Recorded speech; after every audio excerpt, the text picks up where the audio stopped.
want me to press it? I did. You say you did?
And we're back, and we're back, and we're back. Welcome back to the Jaguar Wright Effect, the Jaguar Wright Show. It is Tuesday Tea with me and my favorite co-host, our producer, Wolfgang Amadeus in the building. And yeah, it's Yeah, another Tuesday. I'm glad I'm your favorite. Look at these comments. I'm not What? everybody's favorite. I don't care. I'm just You messing don't with need to be everybody's favorite. Listen to me. We don't need to spread you around. There's enough spreading going on in these streets. you. What's going on, CC baby? Welcome. Welcome to Jag Nation. We have our family. What's going on? Carla T in the building. Hey, Britt. Welcome. Listen to me. There are some interesting things. There are some interesting things. As the country turned 250 years old, certain things just went off the guardrails, didn't it? It's just, it never seems to fail. Like there's just, and we have a couple of things we're going to discuss. I'm going to tell you what I don't like right now that's going on, and it's going on heavy. Welcome in. Welcome in, Diana. Baby girl Tay, welcome in, welcome in. I see y'all in these, y'all talking. Y'all getting it. Yeah, that's what's up. Oh my goodness. But yeah, oh yeah, it's a lot to talk about. I mean, number one, 4th of July was just, for me, it was good. For me, it was good. It was quiet. It was nice. Few people around. Good. It wasn't too much. Everybody else went crazy though. It looks like. Yeah. Um, what's going on, Mirna? I see you, honey. Oh, but so where do we begin? Hey, Coley, how you doing? I mean, we're saying our hellos.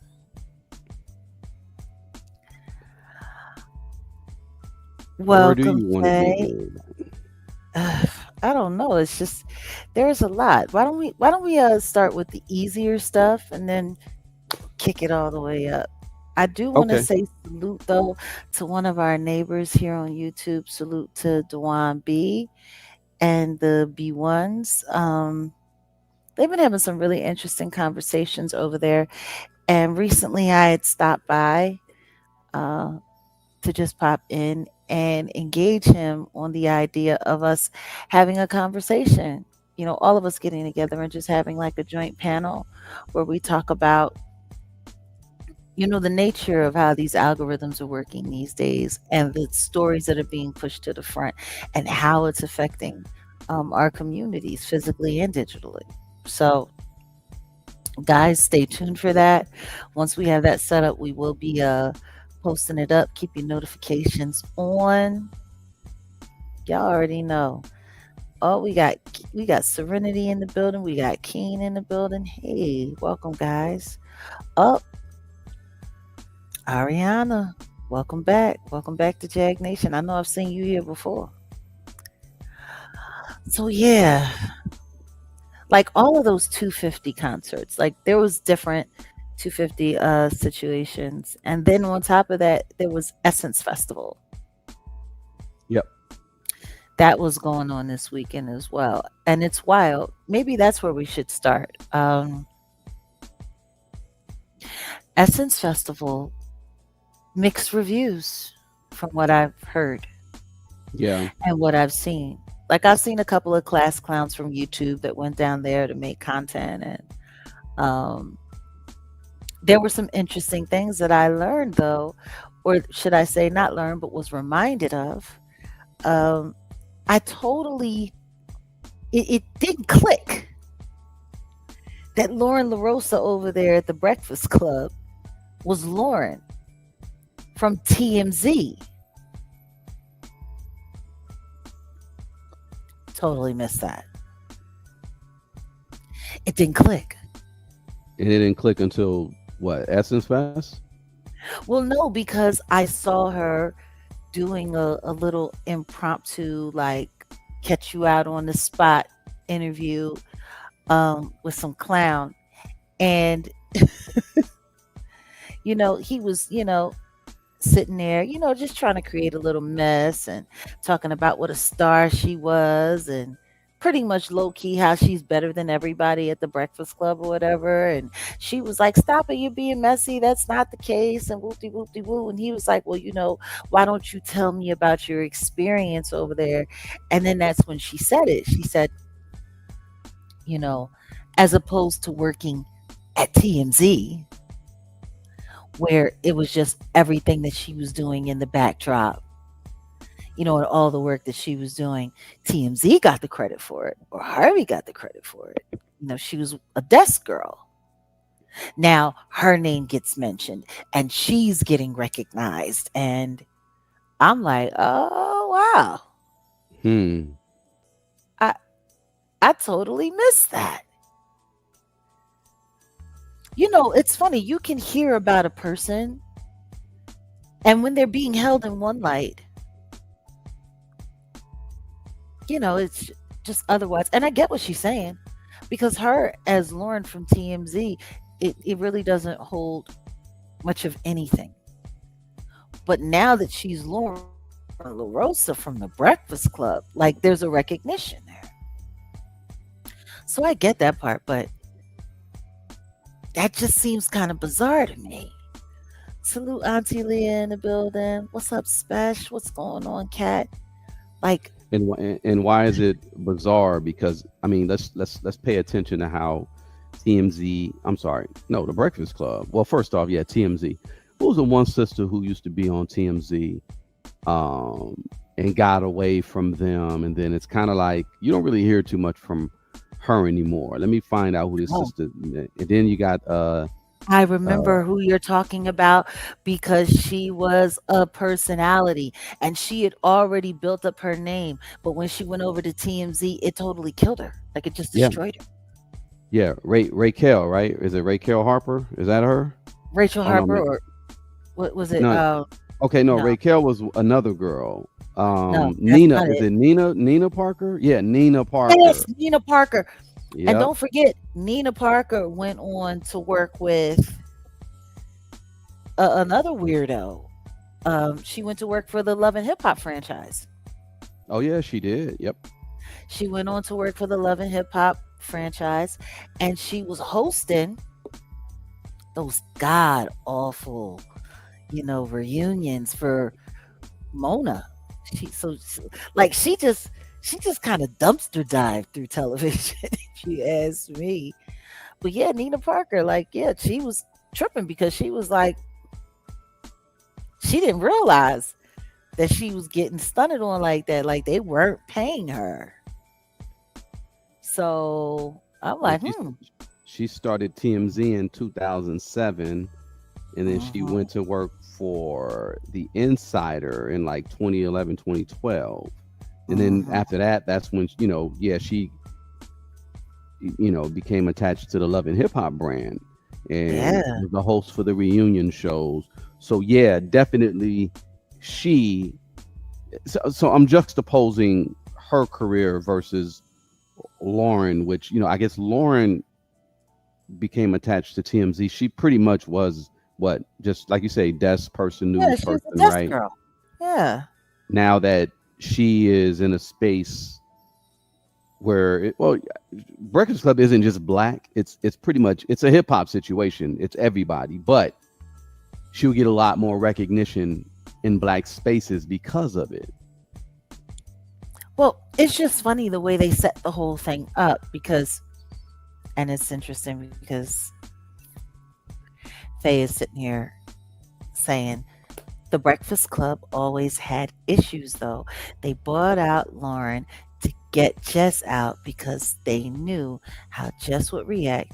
And she did exactly that, reacted, and it affected the show and made it weirder.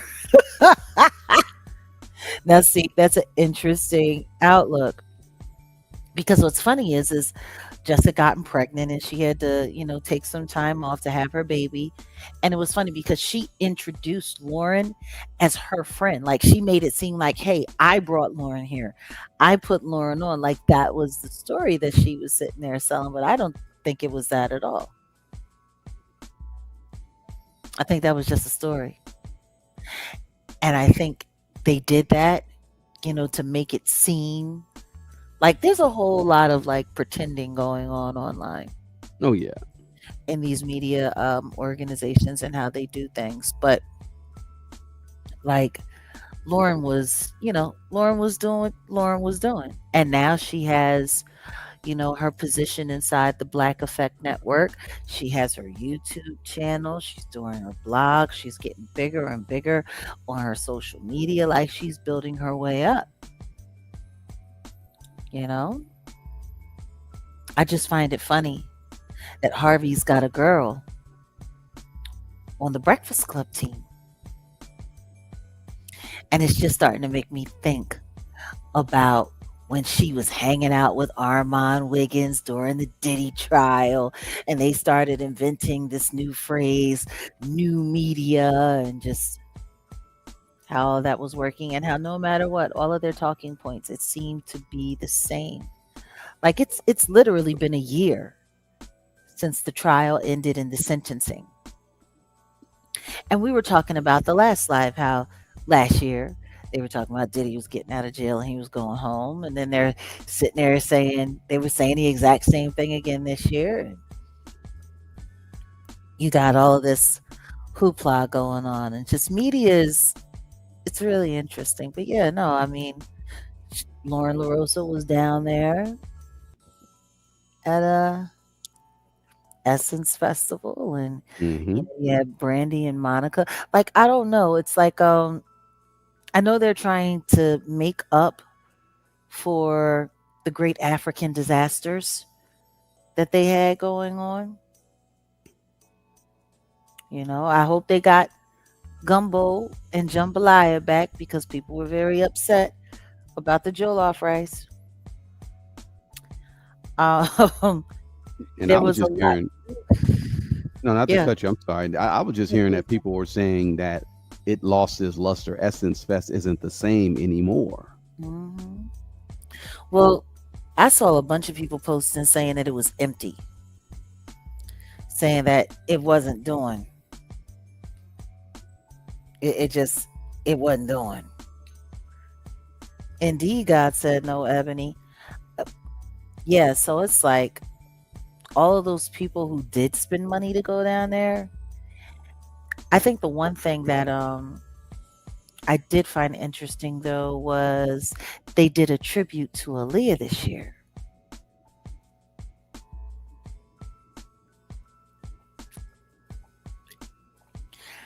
And I think that's cool. I haven't watched it, I haven't seen it. Honestly, I'm kind of avoiding it to a certain extent because I don't want to like I saw a little bit from I think Maya did a performance of We Need a Resolution, and and I saw some clips, and everybody's like, "Oh, Maya was the perfect person to do this," and I'm like, maybe, but Aaliyah's Aaliyah. You know what I mean? Mm. It's like trying to get somebody to imitate Tina Turner or trying to get somebody to imitate Whitney Houston. There's certain people who are just they have a presence, Yeah, yeah. and there's just no touching that, no getting around that. But for me, it just feels like it was just like a black girl clout chase moment. And meanwhile, they got Brandy and Monica there, and they got all that going. I don't know. It's just I don't know. Black culture just it's starting to feel like it all feels like fake jewelry,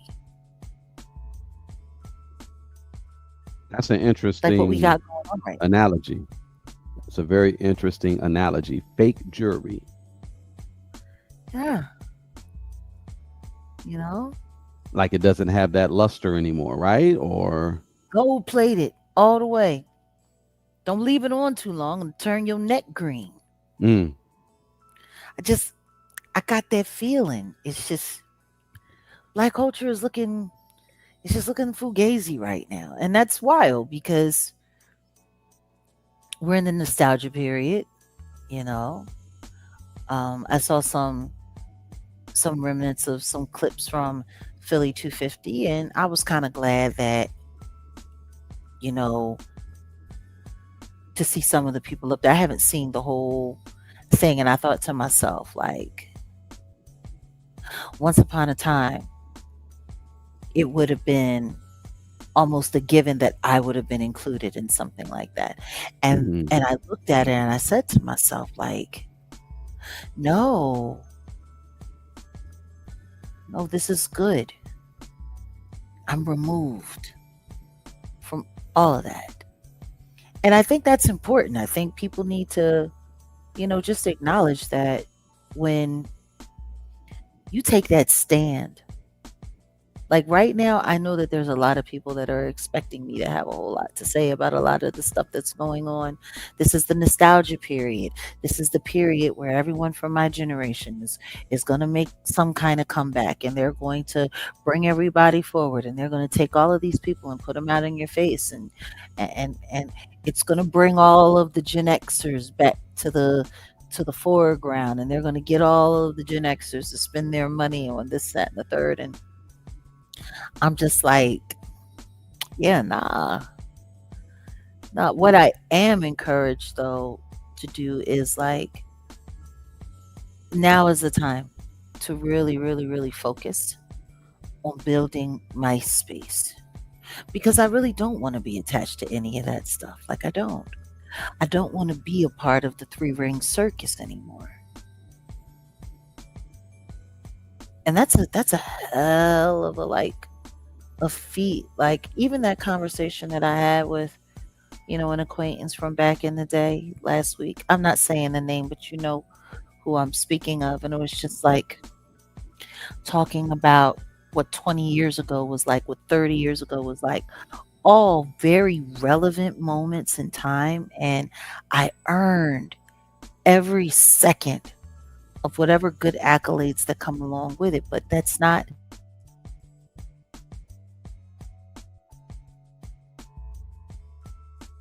and and I am glad though that I get to have the knowledge that I have because now I get to share information from a completely different perspective that's totally not biased to the industry. Like let's just be honest, most people that do the kind of commentary that we do and talk about the things that we talk about, it's either one or two things. They're a part of the control conversation. They're either an absolute hater or they're, a glazer Hmm, for for what they're calling the culture. hmm. And I'm neither. I'm just somebody who knows exactly how this whole thing works. Like this whole spin that psyop, because from this point forward, that's how I want to address spin that as a psyop, because I think that's what it is. Oh yeah, it most definitely is. And let me say something that's a little, maybe be a little bit controversial, but it'll tie in a few of the topics that we're going to talk about later. When you said about, you know, black culture being what it is, that analogy you gave, well, I think is by design. You really got to look at us in this country. We're supposedly the minority, but we're so influential globally, Mm-hmm. and can't nobody take that away from us. But America is trying to tamp down on our ingenuity, our genius, our creativity. I mean, we Yeah. create all kind of stuff. You can't think about it. It's funny. I I saw a little boy went to a Jewish neighborhood and said, had a CD and had a whole bunch of, had the little Hasidic Jews running around. He's like, "Hey, hip hop culture made Jews a lot of money. Can you buy my CD?" Nobody bought his CD. Then he went to the black side, and the black lady, first black lady ran up on him, bought his CD, and he's like, "Yes, yes, yes." And that's, I mean, I'm not trying to go there, but that's this country. We be creating all kind of stuff, and we don't receive the benefits of it. But now, globally, now we got the internet. You got a lot of people who could touch millions. That's why we're going to talk about Kai Cenat. And then I'm also we're going to touch up on the Nolan Wells situation. That's something different, but it still ties in, where we create culture. We could create all types of stuff. We can have entrepreneurs that make money off this internet, and America doesn't want to see that anymore. We're essentially supposed to be, what's the word I'm looking for? Absorbed. We're supposed to be absorbed, and you'll see what I mean when I say what I'm saying about the absorption of the black community in America. That's the plan for the next 50, 100 years. This situation with Nolan Wells is really. I'm gonna say some. I'm gonna say some stuff. I'm gonna say some stuff about that. But long story short, yeah, we are to be absorbed. We our purpose in this country is pretty much done. Well, this country is done, if you ask me.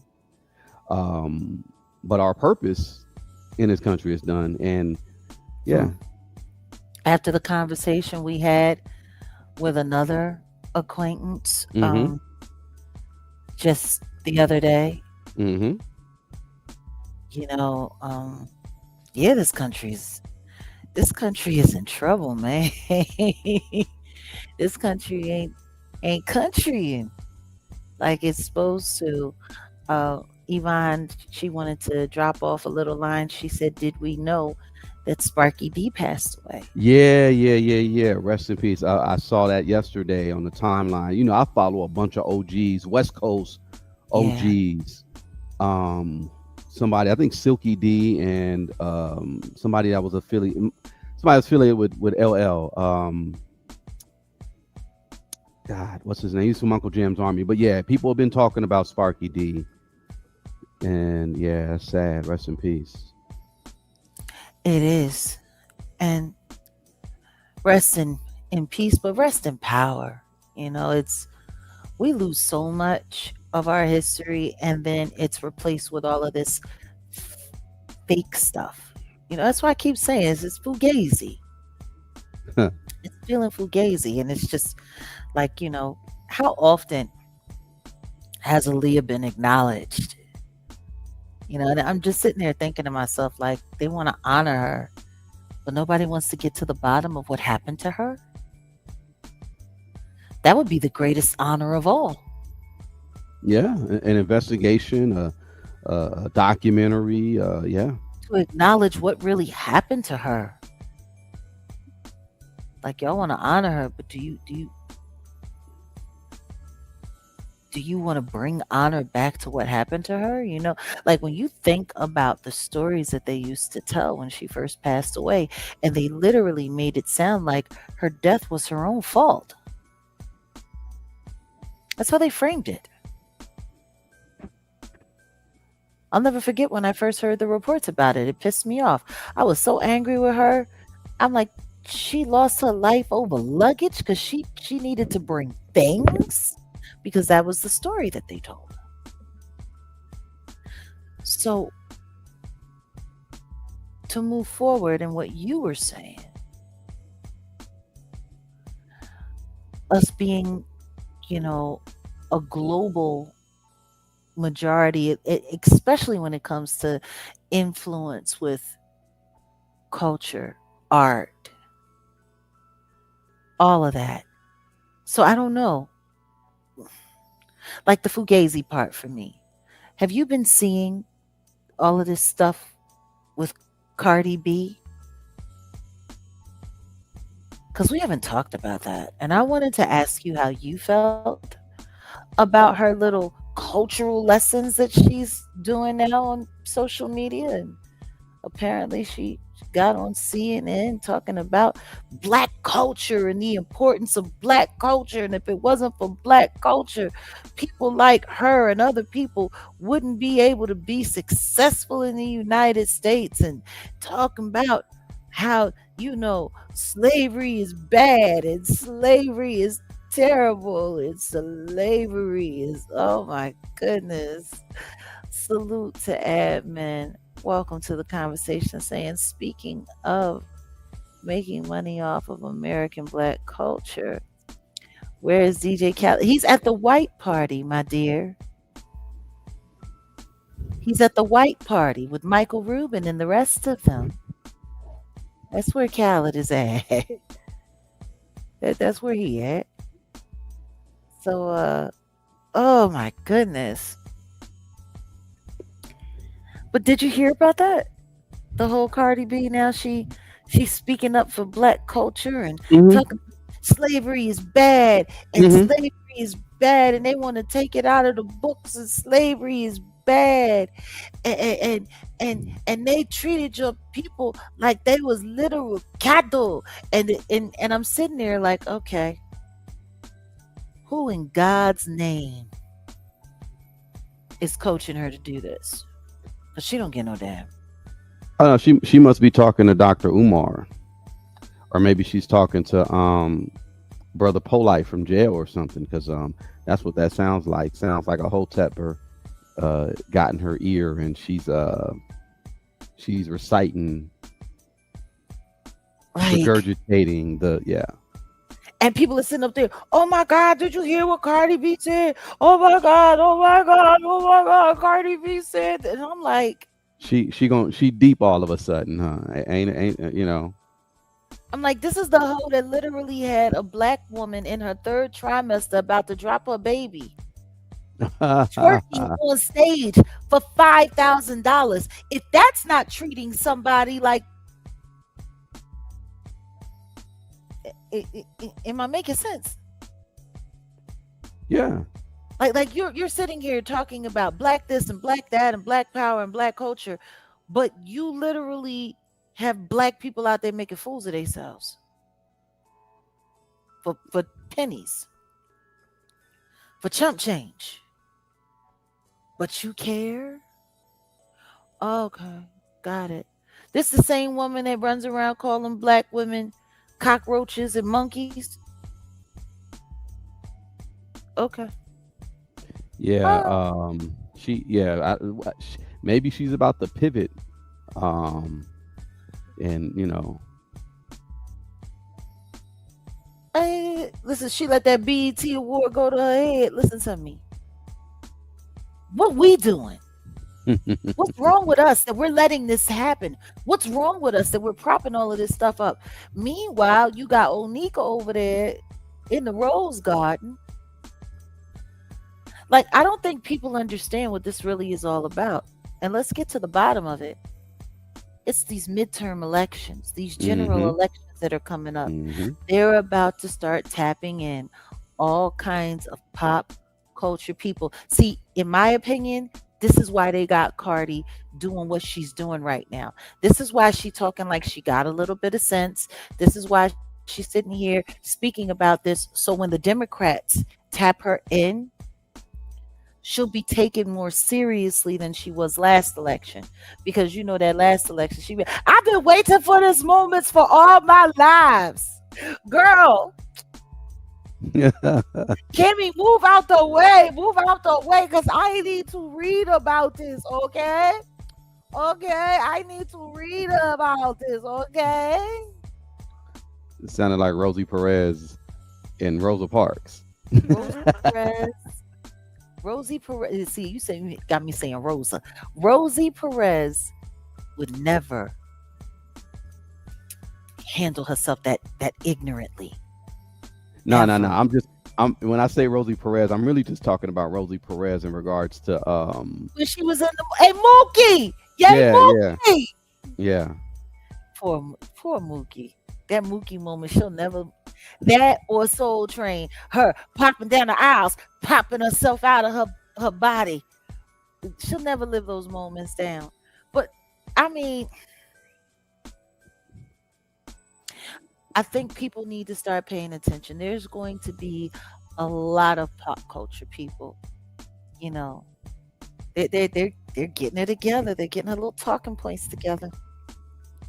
So because they need everything. They need everything so they can sway these elections the way they want them to. I'm just curious to see how this is going to go, because I don't think the Nicki Minaj demographic is going to be as strong a force for the elections as these Nah, people want her to be. I don't think so. nah. Yeah. They are desperate, and yeah, like you said, and in a lot of these Democrats, they have to lean a little more to the left now because of just how the country is in reality. So trust and believe you're gonna see a whole switcheroo of a lot of things. You know what I'm saying? Just in general. Yeah. Like yeah, Cardi B coming out saying all that is And the black people, and y'all don't know because it's bad, and they want to take it out of books because it's bad. Sweetheart, you're a couple of years late, because during the pandemic they were busy removing anything that was considered critical thinking from college curriculum. They've been doing this. This isn't anything new. You're only about 3 or 4 years late. But I'm just watching. Like all of these concerts that people are seeing, all of the celebrities, everybody that they tap back in. Like, I guarantee you, even Serena Williams, she's probably going to have something to say. Why do you think she's back out on that court? Look at the way they took Taylor Swift's wedding and turned it into that big media spectacle. hmm And all of the people, they even had Brad Pitt and his new girlfriend there. Damn. Yeah, they're desperate. They're That's tapping wow. in everybody. Everybody. They got them all going. Like, y'all went from having your wedding at this beautiful private, you know, event space in Montauk, and it was supposed to be so exclusive and it was supposed to be so wonderful, to having it at Madison Square Garden and inviting 1,000 people. Hmm. That's not intimate. That doesn't even.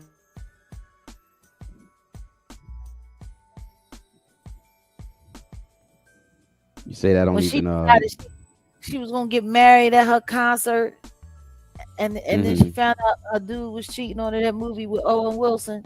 Like, what movie is why that? would you have to be a public? I don't know. It was some married with her and Owen Wilson about her being a pop star. I'm trying to. What are you? I can't remember the name of. I mean, let's just be honest. Do we even really remember any of the names of her songs? Not really. Not really. Not really. So not being able to remember the titles of her movies. That don't feel so bad. Don't beat yourself up about it. Was it called "Marry Me" or something like that? I think it was something stupid like that. Marry But me. Okay. something like that with Owen Wilson, and she was a 50-year-old pretending to be a 28, 29-year-old pop star. It's just, but this is That's what they sad. this is what they're doing. They're gathering up all of their people. They're getting all of their people together. And it's about gathering up, like you say, and then the pander. Cardi Yeah, Cardi is dropping it. So you didn't hear Cardi's dropping a new album. She's got a freaking neo soul album dropping. I swear on my mama. you're joking. They said no. They said she got a new neo. That's why she's talking all that black stuff because she Hold got a on, new are you album dropping. serious? Yeah, this her album cover right here. Hold on. You know what? No, you not. You a mess. I'm done. Barduism. I'm She done. got a whole new like she Done going with with you. the whole Badu. Remember Baduism? She's trying I'm to. done. It's pandering. She's pandering. Yes. Cardi B Barduism. She gonna be talking about the slave ships and black dick. Anyway. Lord have mercy. See, the latter half of that conversation, she definitely knows something about that. I, look, Cardi B with a head wrap and burning incense. she I'm gonna call it. good. She gonna call it head wrap hoeing. I'm done. I'm done. Now she came out with something called Faha Melodies or something like that. Uh, she could do a whole skit with her sister. Hennessy, bring me my Faha. Hilarious. I, it is what it is. I actually no, I didn't catch the Oskino and D Haven interview. I'm gonna have to check Oh, we gotta that out. check that out. Oh yeah. I'm Jack, check let's just that out. let's get into it. Let's get into it since Well, let's get into it. let me switch up a little bit real quick. First things Hmm. first, we're gonna speak on Jermaine Dupri. Give Huh. me 1 second. Okay, so for those who don't know, Jermaine Dupri. Now let's give Jermaine Dupri his credit and his props. He discovered Crisscross, Escape, Yeah. The Brat. He is a pioneer. I'll give him his credit. And I was listening to him speak on his career on Sway in the Morning a couple of days back. So and I believe that was probably like a rewrite. I mean a rerun. But Jermaine Dupri is a legend. I'm gonna give him that. I'll give him that. Now, you know, as far as the quality, I get it because he was talking about it was only him producing. It wasn't he didn't have other people come in and tap and help out and he's talking about back in the day when he started with Crisscross Escape, the Brat. It was just him, and that's I commend him for that because being a one man machine when it comes to production, it ain't no joke. It's dope to have collaborators. It's dope to have players come in and do this or like that's dope. But he did everything on his own, so props to him for that. Now we have I mean, this that's, case. I guess that's not completely debatable.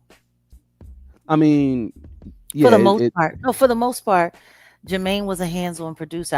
I'm gonna put it to you this way: if you had to put him, Timberland, and Diddy, oh yeah, he's murdering it. he would be both of them, for real, for real. Yeah, yeah. Yeah. And salute to admin, baby. Thank you for the super chat. So what we have here now, Jermaine Dupri sues Sony Music for $18 million over unpaid royalties. Mm. This is according to Variety. Now, I saw this Everybody and I coming up said, short, huh? yeah, everybody's getting, and remember, Sony is who Michael Jackson went up against, y'all. Y'all know that. Mm-hmm. And We Yeah. know how that turned out for him. I'm not, you know, Sony but went up. Actually, Sony went up against Michael Jackson. yeah, because Michael Jackson actually he signed a Michael deal with. Jackson, he had the control, he had the ownership, he had the stake, he had what they wanted. He So went to Sony Japan, not Sony America. That's what happened with him, right? Because who? no, Michael Jackson. Michael Jackson went to the parent company, not the Sony America. I believe he Oh went to no, he Sony went to the Japan. he overstepped them, and that's how he was able to get everything that he was able to get. But they weren't going to let him live that down. Yeah, and that's why they were mad at him. But here we have Jermaine Dupri. They said he filed an $18 million lawsuit against Sony Music Entertainment, alleging that the company failed to properly pay royalties for his releases from Mariah Carey, Usher, Escape, Criss Cross, and many others. So they said the suit was filed yesterday. After Clive Davis passed away. Right. Because remember, he was talking Interesting. about, remember what he was saying about Clive, that he should be honored at the BET Awards. Hmm. But the suit accuses Sony Music Entertainment for having not been lawful in its dealings with Jermaine Dupri, dating all the way back to May of 1992, when So So Def Entertainment entered into an agreement with Sony. So the suit claims that Jermaine Dupri began to suspect that he had not been paid royalties or full royalties in full for uh, all that his music catalog in 2023, and that the misconduct had been discovered in the time since. So it's not like he's going all the way back to 92. He's saying he discovered it in 03. I mean 2023, and he's proceeding with his suit. So in the suit, his attorneys outline a pattern of unreporting royalties and retroactively updating statements of previously earned royalties. And they accuse Sony of engaging in willful, deceitful actions designed to harm plaintiffs in their business. This is what it says in the Hmm. paperwork. I wish him all the best. And that there are numerous So Def productions shared and produced royalty accounts that are impacted by misreporting. So, All I the mean, that's labels do that. but here's the kicker: the My label, outline. my label did it to me. Well, UMG did it to me. The amount of money that I'm owed for royalties from all that they stole from masters that actually belong to me, that belong to me now. Do you know how many people they do this to? This is well, exactly what Angie Stone was trying to pursue right. before her death. And shout out to Lonzo for putting me up on, because when he had this little situation with Macola, he was telling me some stuff, and just I was like, whoa, like yeah, they they cooked the books, y'all. But the suit outlines Jermaine Dupri's business dealings with Sony, and then like I said, it began in May of '92 when So So Def signed a label agreement with the company to release projects from the Brad, Escape, Houdini, and Nina. So So Def established a JV agreement with Sony in Hmm. '97 that ended in a buyout in 2022, leading to a deal with Arista to release projects from Bow Wow and Jagged Edge. So you see why he would be so beholden, or he'll be holding Clive Davis in such regard. Yeah, kissing ass, hoping that it'll do a favor for him in a situation that he's screwed, whether he wants to be or not. Everybody thinks that if they play along with the system, that the system's going to play along with them. And that's just not how it works. Mm-mm. That's not how it works. No matter who you are, no matter what you're doing, that part, they're going to be playing the tiniest and the smallest violin in the world. Mhm. And it's going to be, I want to see where this goes. I do. Because, Salt and Pepper, they're still fighting. Yeah. for their catalog as well. Like, has nobody noticed that everyone in the industry, every time it comes time for people to start going to collect their money and what's owed, it never happens. People never get it. Or there's a settlement that happens very quietly with non-disclosure agreements and nobody can ever talk about anything. This is what the game do. This is how the game operates. So it's like, I'm curious. I want to see. We're going to follow this story. Oh yeah, yeah. I found it interesting when it popped. I mean, it's going to be some time before we get to because they're asking for a jury trial.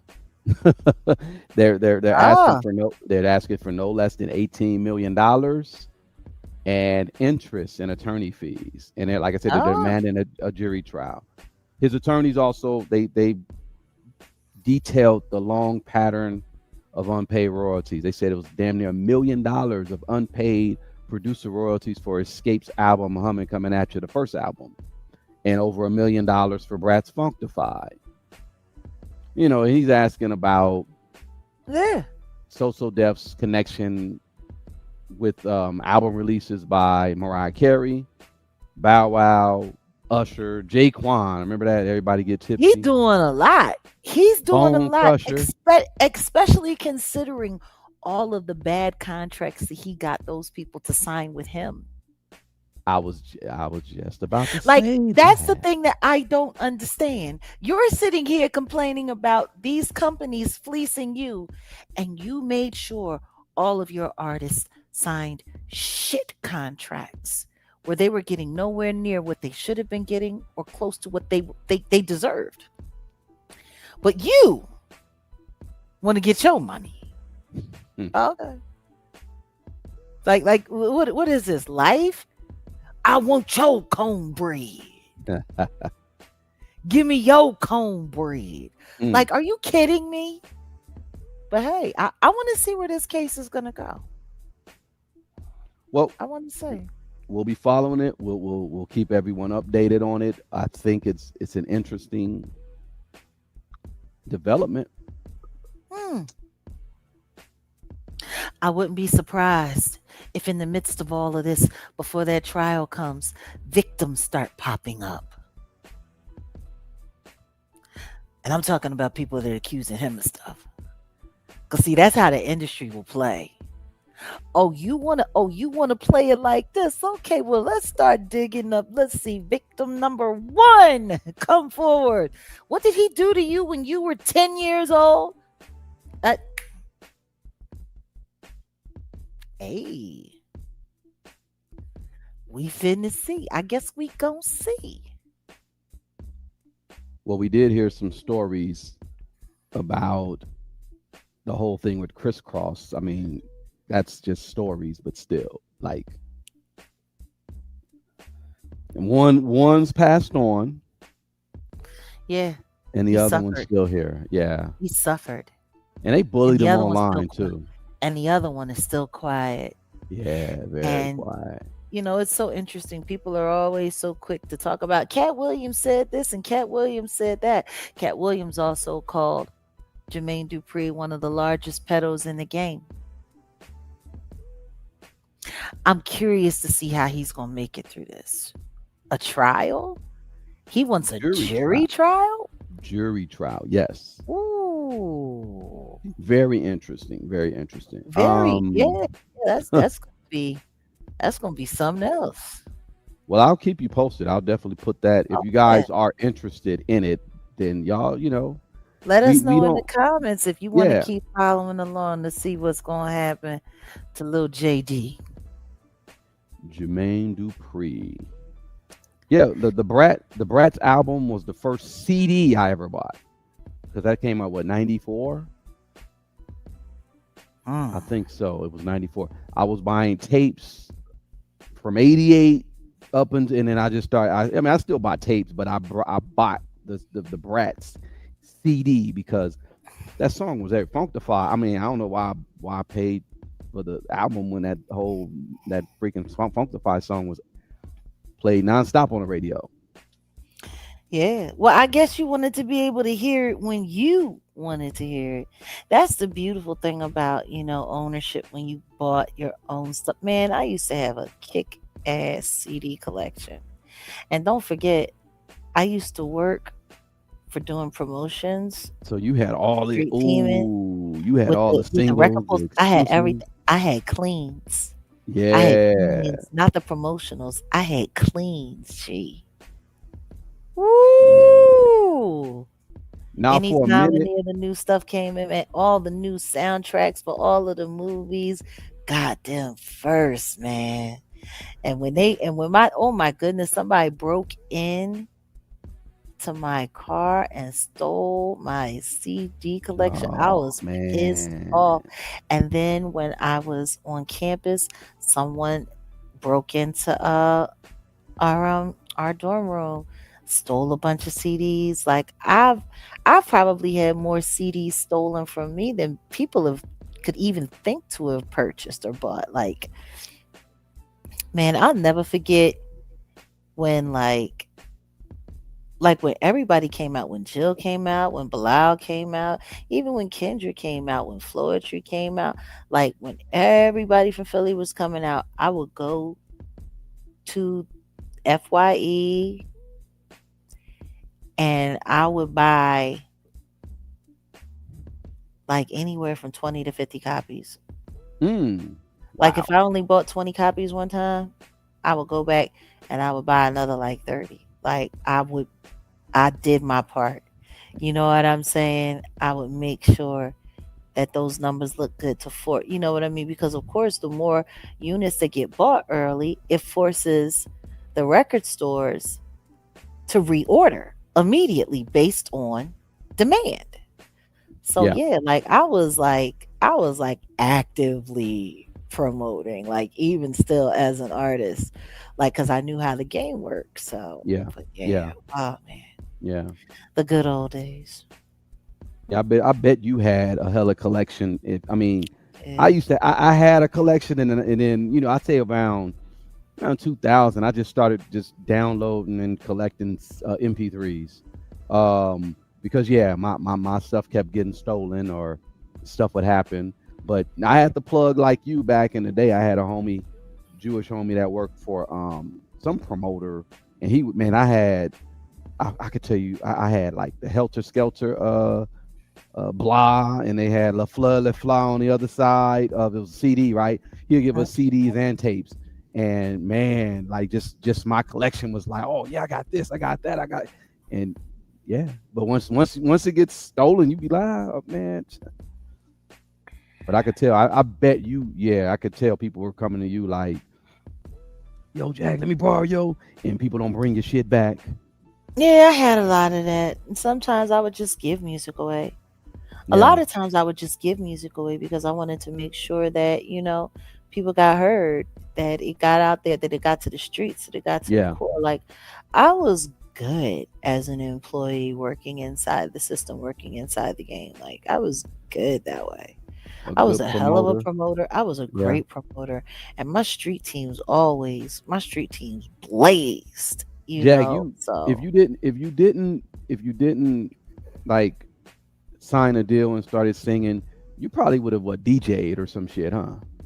I could have I went could into that. I could I have could went see into you. that. But I I could think see you. I would have became an executive.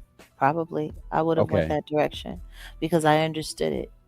I understood how the system worked. Well, it ain't too late. It ain't too late to do it, but just not for the system, you know? Oh well, yeah, I can't do it for the system. I'd never do it Nah, for the system I refuse because I know to. what they do. I know what they do. I know what it does to people. And that's why when people start talking about, yeah, I'm trying to change the system from within, be wary anytime you hear somebody say that because when they say that, that's not possible. That actually what they're The system doing, will change you. they're fooling themselves when they say stuff like that. Yeah, yeah. It's never going to happen. That's not going to happen. You can't change this system. There's only two things you can do. You can capitulate and comply, or you can actively work to remove yourself completely from it or to remove it completely from you. Like that's Yeah. it. Yeah. The system is a system. There is no change in this system. That's why when people say, "Oh, well, they're trying to break it down from within." Okay, let's see how that works. Hmm. Because at the end of the day, they use the same tool to control everybody: money. Hmm. And eventually, like if they want you to act right, if they want you to get in line, it's real simple. They make their phone calls, they make sure nobody books you, they make sure, like if you're an artist, they make sure you don't get booked, they make sure nobody works with you, they make sure that all producers uh freeze you out. If you're a producer and if you can produce your own music and you don't need anybody, then they start calling up like all the studios where you could go and record. You know what I mean? And Hmm. let them know, make sure there's no time for this person. Make Hmm. sure that they're on the wait list. Make sure that, yada, yada, yada. And if they're able to pay you and they're able to come in and get block time and you take it, then make sure you put in an engineer that's going to fuck up their sessions, or Right. they'll let somebody come through that's a so-called intern, and you go into the studio and work your ass off, and then at the end of your session, after y'all finish striping off everything and shutting down and everyone leaves and go home, the engineer, the intern that doesn't work there, that even if you fire them, it won't fucking matter, right? Because they're not technically on payroll, they're just a volunteer there, will come in and they'll have them come and steal all your shit and take all of your files or fuck up all your files or destroy your mix, you know what I mean? And Right. force you to have to mix all over again. Like these are the tricks that the industry plays. Even on an independent level, Oh, shout out you to can my be guy. independent. Yeah. No, no, listen, because my guy Sad from Body Count, he was telling me back day where you go into a studio, you pay all this money to get recording time and stuff like that, and they will purposely give you a fucked up mix. Mhm. Like people were not thinking about ownership of just even just like owning your files. This, I mean, I'm even talking about like the Pro Tools, and even before that the ADAT and stuff like that, right? So yeah, they Mhm. they they would give you engineers would you know give you a fucked up mix, and you Purposefully thinking, fuck your shit up. yeah, you finna And go and you demo paid it. for it. And you paid for it. Yeah, You paid for it. yeah, So guess what? That shit is done. That money's gone. yep, And guess what? cold game. If you want to get it done again, now you got to come up with that money all over again. Listen to me. Exactly. It is the worst kind of gaslighting system. Like, and that's what people don't understand, when it comes to this game, which is why technology on the low is so brilliant. Because if you can set up your whole situation where you don't have to touch anything that has to bow down to the system, because you have to realize, even if you're working with people in the studio who like you, or you're working with engineers who believe in you, or you're working with producers who have invested into you and poured into you, or if you're working with promoters who dig you, they're still doing business with the system. Yep. And guess what? They're not going to be willing to turn down 80 to the 95% of their revenue that they count on being generated by the system for you. They're not going to do that. I've seen labels threaten to pull all projects from studios if they continue to let someone record. Yeah. Like that's just crazy. But that's how they do it. Exactly. So that's all it takes. But to be able to have ownership of all of that and to be able to go direct to consumer without having to touch anything. And like that's the tricky part. And a lot of people don't get that, but that's part of the reason why I've done things the way that I've done things, and why we're taking our time to build what we're building little by little, piece by piece, day by day. Because once that happens, it's unstoppable. From that point forward, it's just velocity and inertia, Yep. and watch And it grow. speaking of, Like this gentleman. yeah, speaking of cutting the middleman out, he had his whole campaign bag day. F the middleman, proud to pay. And shout out to Nip for being one of the ones that started like that Crenshaw mixtape, one of the greatest mixtapes. He's like, hey, $100. And at the time, I was looking at like, what? $100? But I get it. And it was it was that album mixtape, but classic. And it didn't do nothing but help fuel his album that eventually came out, Victory Lap. But yeah, he was someone who spoke on independence. Grew up in the same neighborhood. He's a little younger than me, and yeah, like that's how I got into IT. Is I said, I'm gonna do my own music myself. I'm gonna learn how to uh, make this music on computers. That's how he started. He built his own computer to make his music, and here he is. Here we are now, where he has been transitioned, but he still the marathon still continues because Nip family, his children, they received a multi-million-dollar inheritance of his estate. It's been reported, and rightfully so. I'm glad that it isn't gone to some others who probably had no input on his creativity.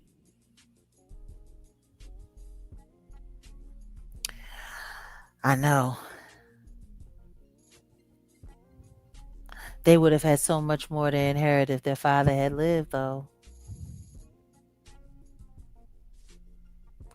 And I'm sure they would rather have him. Everyone who's ever tried to encourage independence, full ownership. Yes, Master P started his label for that same reason and then turned around and did what? Sold it to the system. Yeah, Sold it to the system.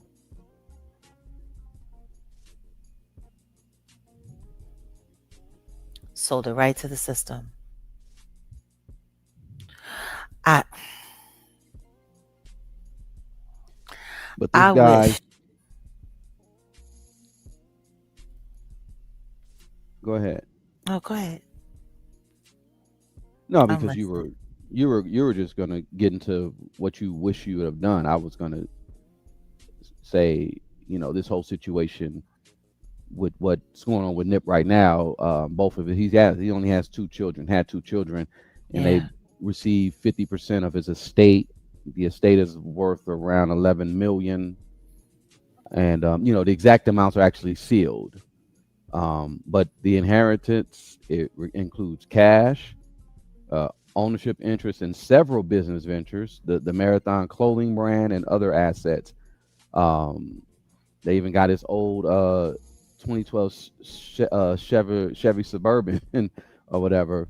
But the estate has been managed by Black Sam, so shout out to Black Sam. Salute to him. And this has been in dispute of years of court disputes involving the first child's mother, Tanisha Foster. I believe she's Yeah. related to Big U. Yeah. They've been battling over custody and inheritance matters and stuff like that, but they were resolved last year. Those issues were resolved last year, and yeah, this is good. This is good work.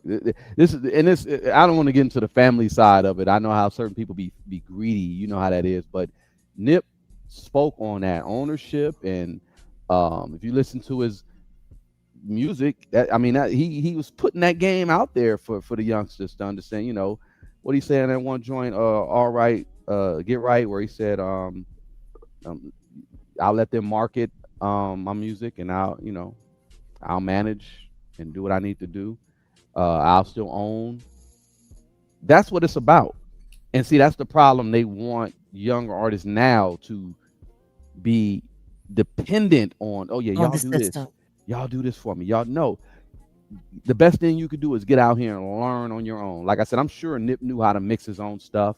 Black Sam was doing videos, I know, editing and things like that. You know what I mean? If you got family that does everything for you, or you got like a solid team, again, shout out to my boy Papa Loke. He was on the All Money In team as well. Yeah.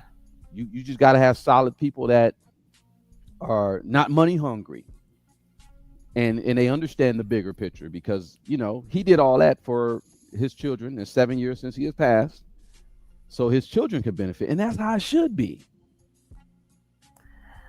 That's how it's supposed to be. But do you know how many people who have parents who had really great careers, hit records, and all of that don't even see a dime? Hmm. Companies keep everything. Like, I really wonder how things are going to turn out for Angie Stone's kids. What are they going to get? Really? What was I she hate to, actually able to leave behind? Jag, I hate to say it. I remember one real estate guy was telling me, Asian guy was telling me, you know, these houses that people have had, they've long paid off, or they've had it for, in their family, Hmm. when the matriarch or the patriarch passes on, Usually. yeah, they usually go after, they call it the dumb son. Hmm. And when we got Angie's situation, no disrespect, but who they're gonna go after? And then they got, I mean, it was Angie, and then right after that was D'Angelo. It was like, They cleared that whole. It's yeah. So like I said, like we're sitting here looking, and like I said, once again, salute to his heirs, to Nipsey Hussle's heirs, and congratulations that they got, their inheritance. And Nipsey had a family member. He had Black Sam that was there to fight, for the whole way, and still building their legacy, and still moving forward. It's just wild. It'll be 8 years he's been gone. Next, what? Next April 1st? next, yeah, March 31st. Yeah, March 31st. Yeah, because he passed away 6 months before Giovanni did. And it'll be 8 years this year that Giovanni's been gone. So it's like, Mhm. I sit there and I look and I think to myself, all of this encouragement, and there are so many people that were coming up around the time of Nip, that were coming up with him, that saw what happened, and the only thing that encouraged them to do was just fall back and don't fight the system. These kids got all this fight, they got all this mouth, they got all of this, yeah, yeah, yeah, getting money and doing this and doing that, whoopty whoopty whoop, but none of it really belongs to them.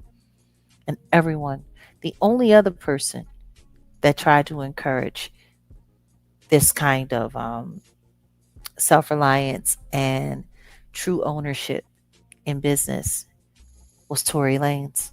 And look at where he's at. Mhm. So it's like, yeah. But salute to them. Long live Nipsey Hussle. And whew, yeah, that's really all I can say about that. Every time I think about what we watched with him, what we saw happen to him, for me, it's like it's a double hit. You know, Mhm. you watch your son pass away, and then his favorite rapper passes away. Damn near the same. Like, Yeah. just, oh. And what's wild is, if you look at the people around what happened Same after scenario. Nip, Same type of. yeah, the targeting, the interference. But not only that, look at Diddy. Look at Jay Z. Look at how they profited off of Nip. Yeah. Like they profited off of everyone else. And that's why I'm just sitting there and I'm thinking to myself, like, you know, Diddy was so damn greedy that he even fought to have executive producer ownership over his project after he was gone. Like, When when no shame. when he didn't had nothing to do with it. I mean, supposedly he had a little bit of input. Young ninjas, that. Yeah, Ah, yeah. 444. and people are 444 and people are worried about him, but until the Can't wait to. future realizes that they're in danger, what can we do other than sit here and keep telling them? Well, like I said, raise the consciousness of the people. That's what they threatened by. Real spill. When we start letting people know what's up, that's yeah, they're going to be threatened. I mean, the system is threatened by that. When we start letting our future artists know, hey, don't go down this route, do this. If you want to be independent, we got workshops for you to do X, Y, and Z. I'm not going to give up too much of the game, but trust and believe. um, we got to start putting the right information out so that you know they don't become a statistic, or they don't become prey. Speaking of, let me just Hmm. get into this real quick when we're talking about statistics and prey. Now, everyone for the past few days have been talking about this story here, that involves Nolan Wells. I guess we will just say Mississippi. You know, Mississippi GD. Y'all know what I'm talking about. Mississippi, goddamn. Salute to Um, Nina Simone. yeah. Great record. I used to sing it all the time. Hmm. Hmm. Yeah. So Let's talk about it. Over this holiday weekend, 4th of July weekend, a bunch of kids got together and decided they were going to hop in some boats and they were going to take themselves a little cruise out to something called Horn Island. A little track of land out there in the water right off the coast down there, Mississippi, Biloxi, that area. That's all. It's hard to call it beach community. It's water community, definitely. Like, it's like you're talking Gulf down there. So it's a little secluded, but I mean, that's the thing. This Horn Island, it's a place that you can only get to by boat. Like there is no other way. You have to have a boat to get there. You have to have a boat to get off of there. So if you're out there and you get left, you're definitely stranded. Like you're definitely going to need somebody to come and get you. So this situation. And the thing is do we want to talk about it? What can we say about it? There are details, and all of these details are just like all over the place. What I don't like about this situation is that it's happening at this time where this country has gotten to the place where everything now is literally black and white. Like we don't know what this situation, like what do we know? Let's talk about what we know. okay, 18 First year things old. first. Hmm. Yeah, no, I was just gonna break it down, and like you said Please about go ahead. the Horn Island Hmm. boat trip. There's an 18-year-old student athlete. He disappeared on July 4th. Boat trip headed to Horn Island, a barrier island off of the Mississippi Gulf Coast. Now, he was later found unalive, and his family retained Ben Crump to push for answers. So, before we get into that, and I do have a clip that I'm going to play, Nolan went to Horn Island with his friends on Saturday, July 4th, and as according to the sheriffs, he traveled by boat with his friends, but he didn't return with them that afternoon. His mother reported him missing that night, and his body was found the following morning off of Horn Island. Let me play this real quick.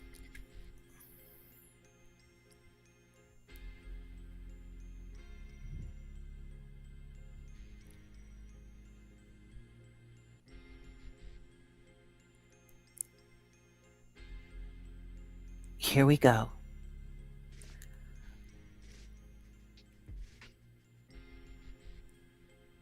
I don't know why this thing be tripping. You It's see how not playing. I know.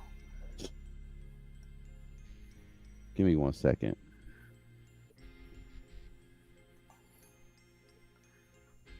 Every time we get to flowing, No, don't trip. I'll. Yep. For several days. Then, It's on the morning of ridiculous. July 8th, a park ranger discovered a body in the water. All right, hold on, you guys. We're gonna go ahead and play it. Give me 1 second. And Why this thing wants to just trip up. Okay, here we go.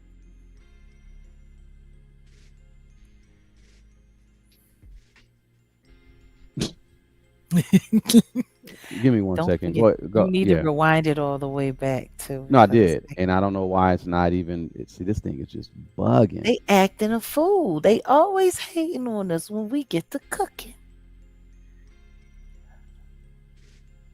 Welcome to the Jaguar Wright Show. See, they be hating on us.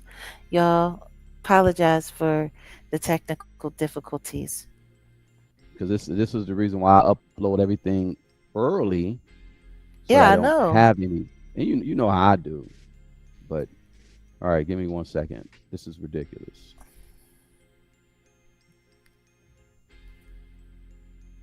West.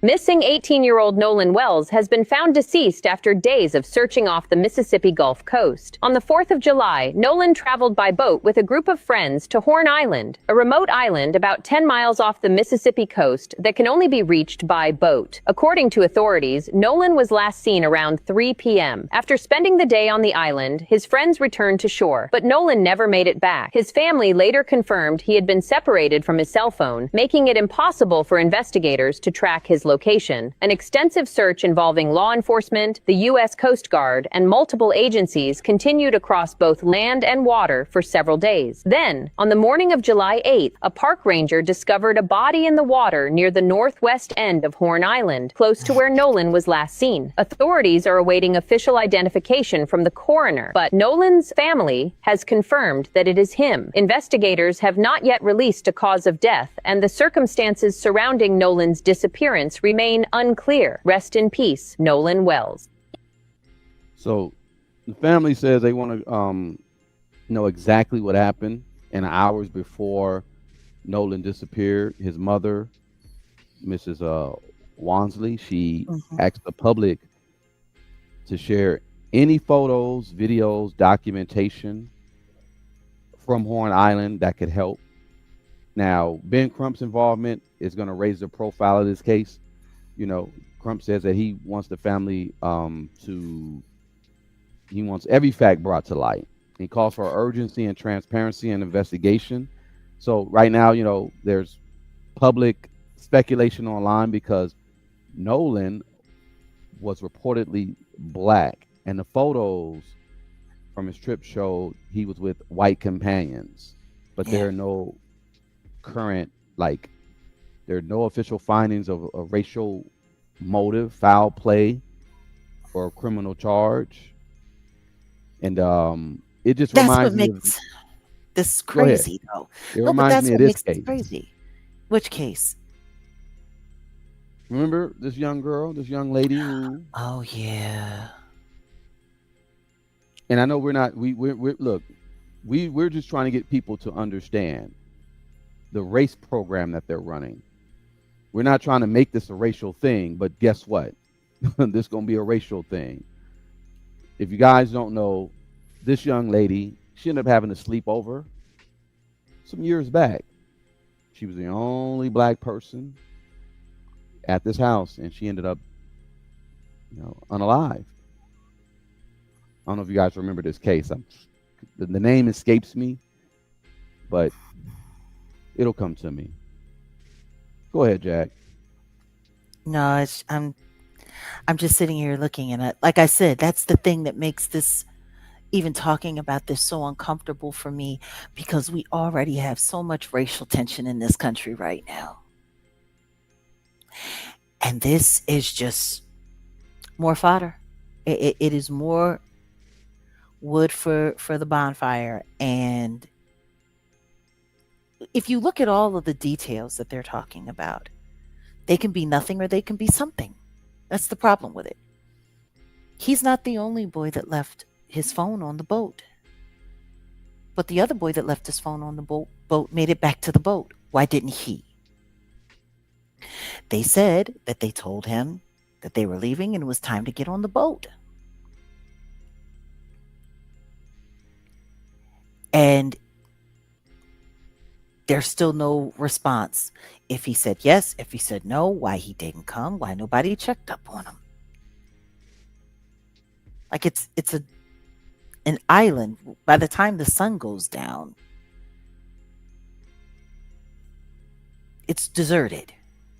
Like it's not like there's streetlights out there. Like, why did they feel so comfortable with leaving?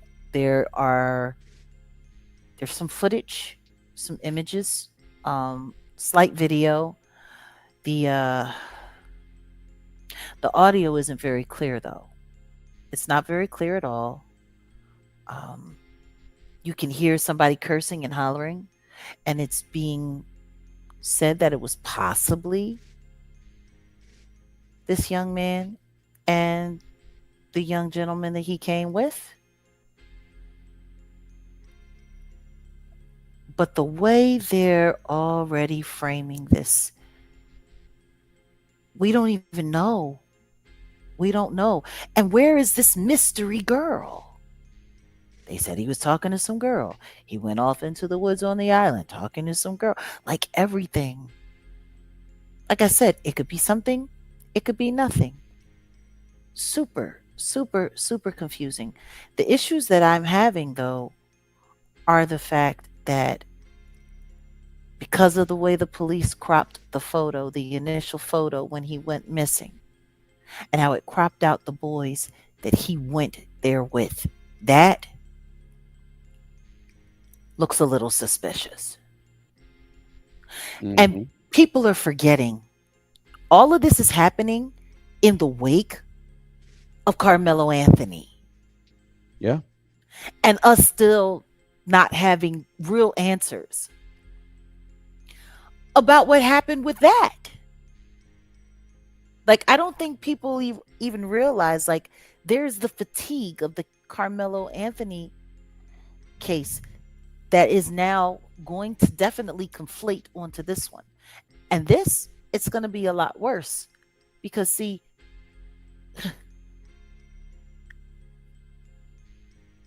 it's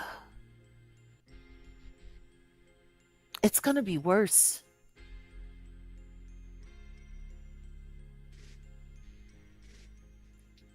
The simple fact that everybody's social media went black as soon as this happened.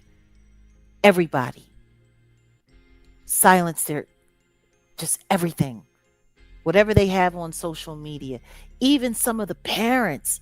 Like, and they said one of the boys, his mom is a judge. So people are already like, oh, well, you know. And once again, the Carmelo Anthony situation, everything that's happening. And now this situation, it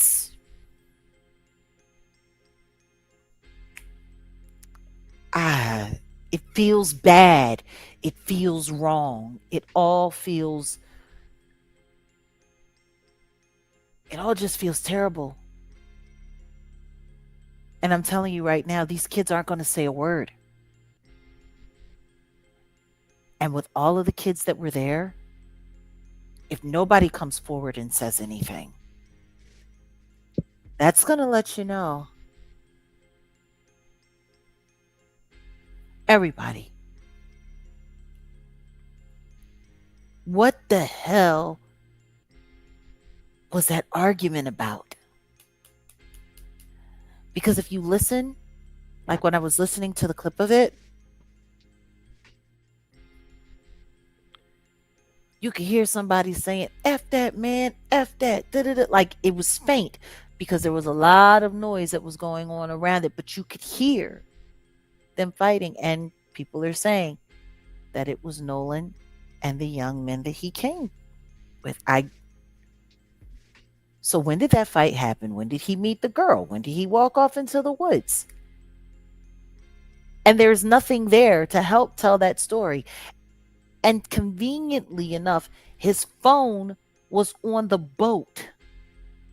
Like even if he had his phone with him, his phone could have told the story.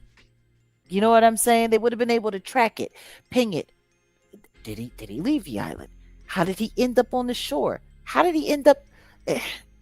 And this is why I don't like talking about these cases before we got any kind of facts or any kind of details. People are calling it red rum. We don't know if it's red rum. We don't know what it is. What we do know is that that young man is gone, that the people that he was there with, no one's saying anything. Everyone's keeping their mouth shut. The police already look like they're preparing for whatever. And now we got Ben Crump involved. And I know people get all excited every time they hear Ben Crump. And I know people think, oh, Ben Crump, and they think about George Floyd, and I get all of that. But they're also not looking at the fact that because Ben Crump is who he is, it could also make the way law enforcement in that area handles things a little more prickly too, because they know who this guy is.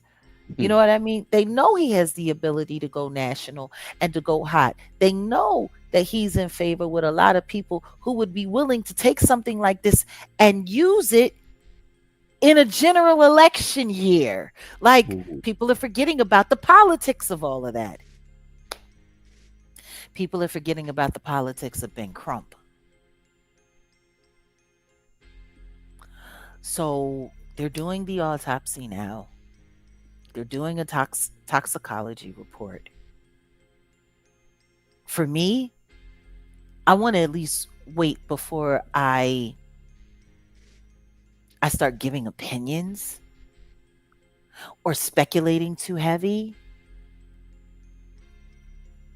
I want to hear some more facts. I want to hear some more details. Because this is I know, like this is the thing. Like Tamir Rice, there are so many different names that we could talk about that feel like this situation. Or am I wrong? No, and the young lady, well, she actually was a woman, a grown woman. This case where we have Nolan Wells and his quote unquote acquaintances at the bottom. On top, this case was Tamla Horsford. This was in 2018, closer to 2019. She was 40 years old, a mother of 5. This was an overnight adult party they had in Forsyth County, Georgia.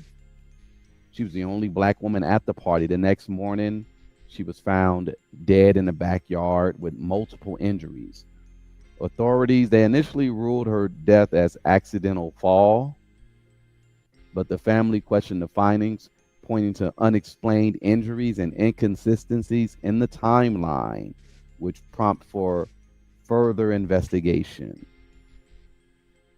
So we might have to do some independent journalism on our own for these cases, because I guarantee you, number one, you're right, Jag. Shouldn't jump to no conclusions, but we definitely should look at this with a critical eye, and we should tell our kids, just like I have a daughter. I would advise her, look, you do not be the only girl in any room. Like, let's just say you're over, I don't know, your friend's house or your whoever, and you look up and you're the only girl there. Get out.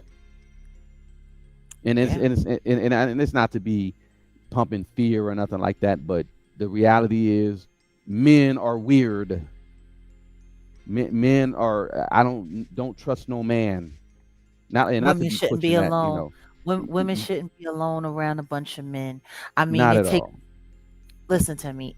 As a woman who had a lot of male friends, and I was a tomboy, whatever the case may be, there were times when I spent time where I was the only woman around, and I'm gonna tell you something right now. I paid very close attention to the energy, and if the energy shifted, I left, because anything can turn up at any time. Especially you start adding alcohol to certain situations, you can't control how other people are behaving, what they're doing. But I came to learn as I got older. Don't put yourself in that position at all. Not at all. Don't do it at all. One of the things that I don't like that I've been seeing though happen on social media now, there's a bunch of account holders. I don't know if they're content creators or not. I'm going to call them account holders on different social media apps, whether it be Instagram or TikTok, that are saying F Nolan Wells. He got what he deserved. Why don't they listen? Why was he hanging around all of these white people? Oh, you thought it was sweet, and now you gone. And we ain't giving up no money for your GoFundMe. And we ain't doing this. Like, and I'm just like, are you kidding me? That's not the approach. Number one, we should have empathy for anyone. Like, I grew up in a pretty much mixed, well, not my neighborhood, but when I went to school from like junior high on, it was pretty much, everybody, Jews, blacks, white, Yeah, Asian, right? So yeah, our generation was the first real integrated generation. Let's say, if you came up in yeah. the 80s and 90s, and you had an opportunity to be around everyone. Gen And I X. had I had cool white buddies, I had cool Asian, cool Jew, like cool everybody, right? Now he's young. He's the same age as my son, and sometimes they don't know any better. Like, I know I put mine up on it though. I let them know, like, um, just like I said, with my daughter, don't be around, don't be the only woman in a situation like that. And I would recommend, when you're in a situation around, and I'm not just going to say, I'm not going to go and just say a white, I'll just say predatory racist, because I'm not going to put label. I told you there's only really three people of color, people of color, and racist, right? Yeah. So if you're around these people that, like you say, the energy may shift. You got to get away from these people. I'm not eating nobody's food. I'm not going on anybody's field trip, camping trip, not spending the night over just anybody's house, especially these types of people. And when I say these types of people, I'm talking about the predatory type. And 10 both years cases, ago, listen to me, 10 years ago, I wouldn't have thought anything of it. But now we have no choice but to think about it. Look at all of the race baiters that we have on social media operating on a daily basis. Look at all of the content creators that we have that have turned this into a cash cow for themselves. You know, I'll never forget when I started having friends outside of my race, like pretty much all the way up into my early teens. I was an all black girl with an all black life. I came from parents who, you know, grew up and lived through segregation.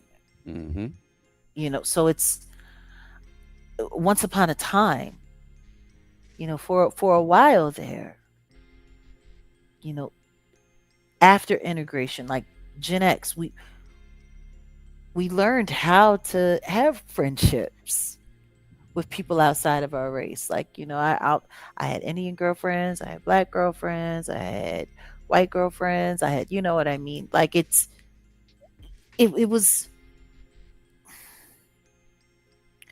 something has shifted in this country. Something has shifted. Our conscience for loving people, it's oh, see, yeah, I didn't hear that, but I could see how it would. Like, the thing is we should be able to be around each other regardless of what race we are and have respect for each other's humanity. But we have now gotten back to the point where humanity doesn't matter anymore. Yeah, people leaving comments. I'm awesome. Yeah, f him. Blah blah blah. Yeah, so, what if that was your cousin, your brother? Not everybody is aware, and like I said, you like I said, I ain't trying to go there, but um, let's just say Massa's grandchildren is gonna be Massa's grandchildren. They gonna act like Massa, and Well, that's the problem. That's the problem with an unhealed society, that it's lost touch with God. We got to start thinking like that again. Like, here we are. Ageism, classism, sexism, racism, the isms are back in full force, in full effect. The isms are back. And unfortunately, we all have to we have to behave accordingly. Like, once upon a time, living down south seems so charming to me. And now the idea of living down south makes the hairs on the back of my neck stand up. Like, gotta look, gotta pay attention. Just because you have respect for something doesn't mean that the next person does. yeah, true. It just doesn't. And there is so much race baiting going on. There is so much hatred going on. We have allowed social media to just become a frenzy of feeding bigotry, of feeding hate, of feeding. And now we got to worry about stuff like this. Yeah, unfortunately. I think this kid's death is about to be the tipping point for the racial divide in this country. That's what I think. And with Ben Crump as the attorney, and this being an election year, and the kind of political backers that are behind him, because see, this is the only issue that I have with Ben Crump being the attorney for this case. His politics. And the politicians that back him. The politicians that promote him. The politicians that support him. Because they're going to come to him and say, this is what we need from you. This is what we need you to do. We need you to make sure this, and like, they're going to do that.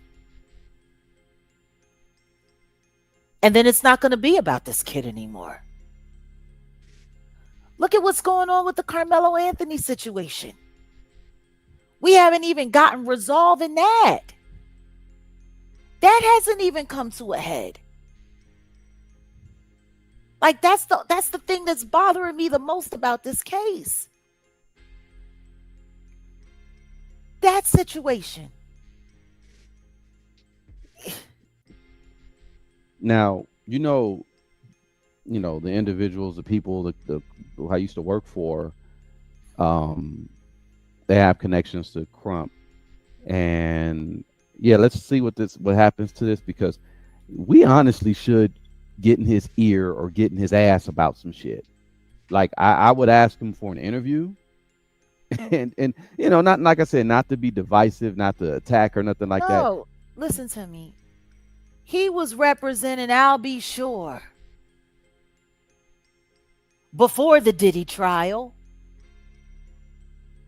And the next thing you know, Albie Shore is quiet again.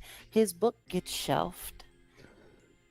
And there's no conversation. Like, there are things, in my opinion, that Ben Crump has done that I do not believe has always been in the best interest of his clients.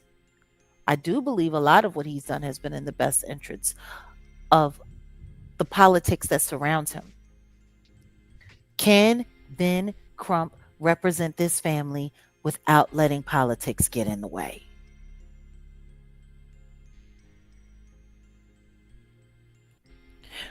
But this case, this situation, if this boy did not die of natural causes, and it is absolutely proven that he died of natural causes, like, did he get nervous about being on the island late at night and decide he was going to try to swim back?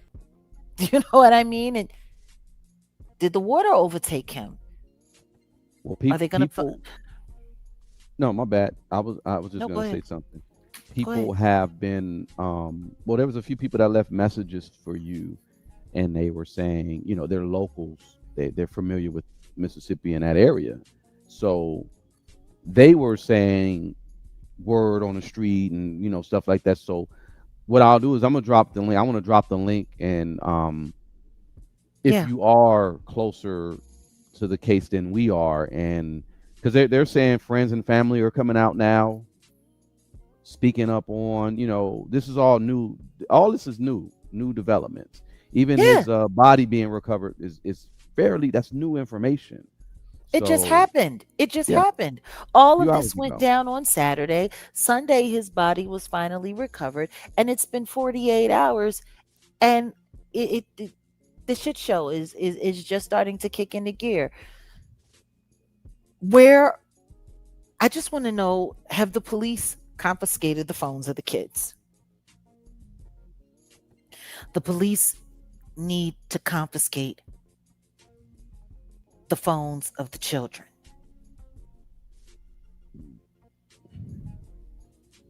They do.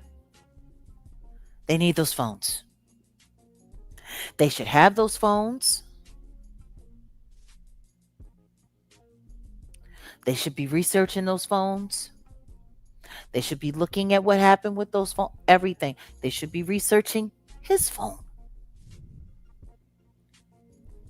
Like, there doesn't need to be a criminal investigation for them to just check out everything when you have a situation where someone was missing and then they were discovered deceased.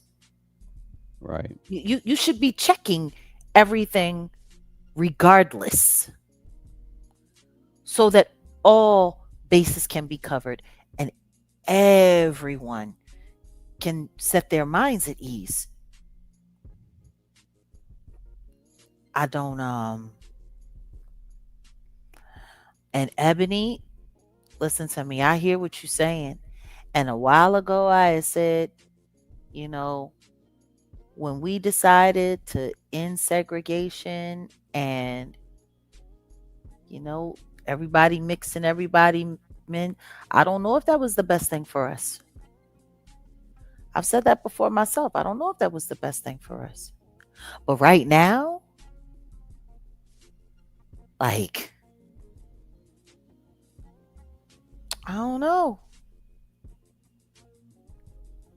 Because something is off.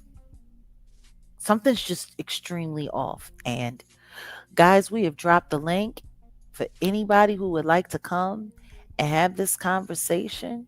Um, the link is available. It is out there for you guys to tap. If you missed it, We'll put it guess in what? again. I was going to say I'm going to drop it again. There you go. Um, but this world,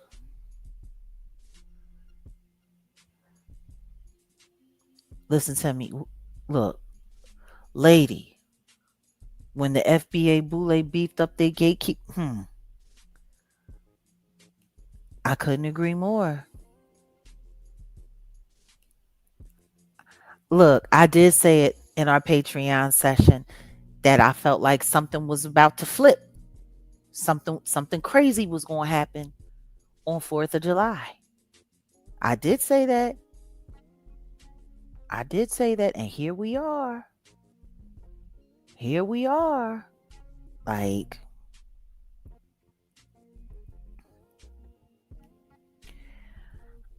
Yeah. Well, I mean, in the meantime, oh damn, I was supposed to let me do this real quick do because what you got to do. Do what you no got no to no do. I I'm was going to hold gonna it down. no don't trip. I was actually trying to pull something else. I'm actually and I was looking for another location too. Don't trip. That'd be later. But hold on one second. Um, because you said 4th of July, a flip. Something was gonna flip. Yeah. And I agree. Yeah, no, I agree. There's a whole lot going ons. Maybe we should have talked about this um sooner, but oh, we got somebody that's here. Okay, good. What's up? Okay. We have Adam in the back. We're going to add Adam to the stage. Welcome to the stage, Adam. How are you? You have to unmute yourself, darling. I wish I could, but I can't.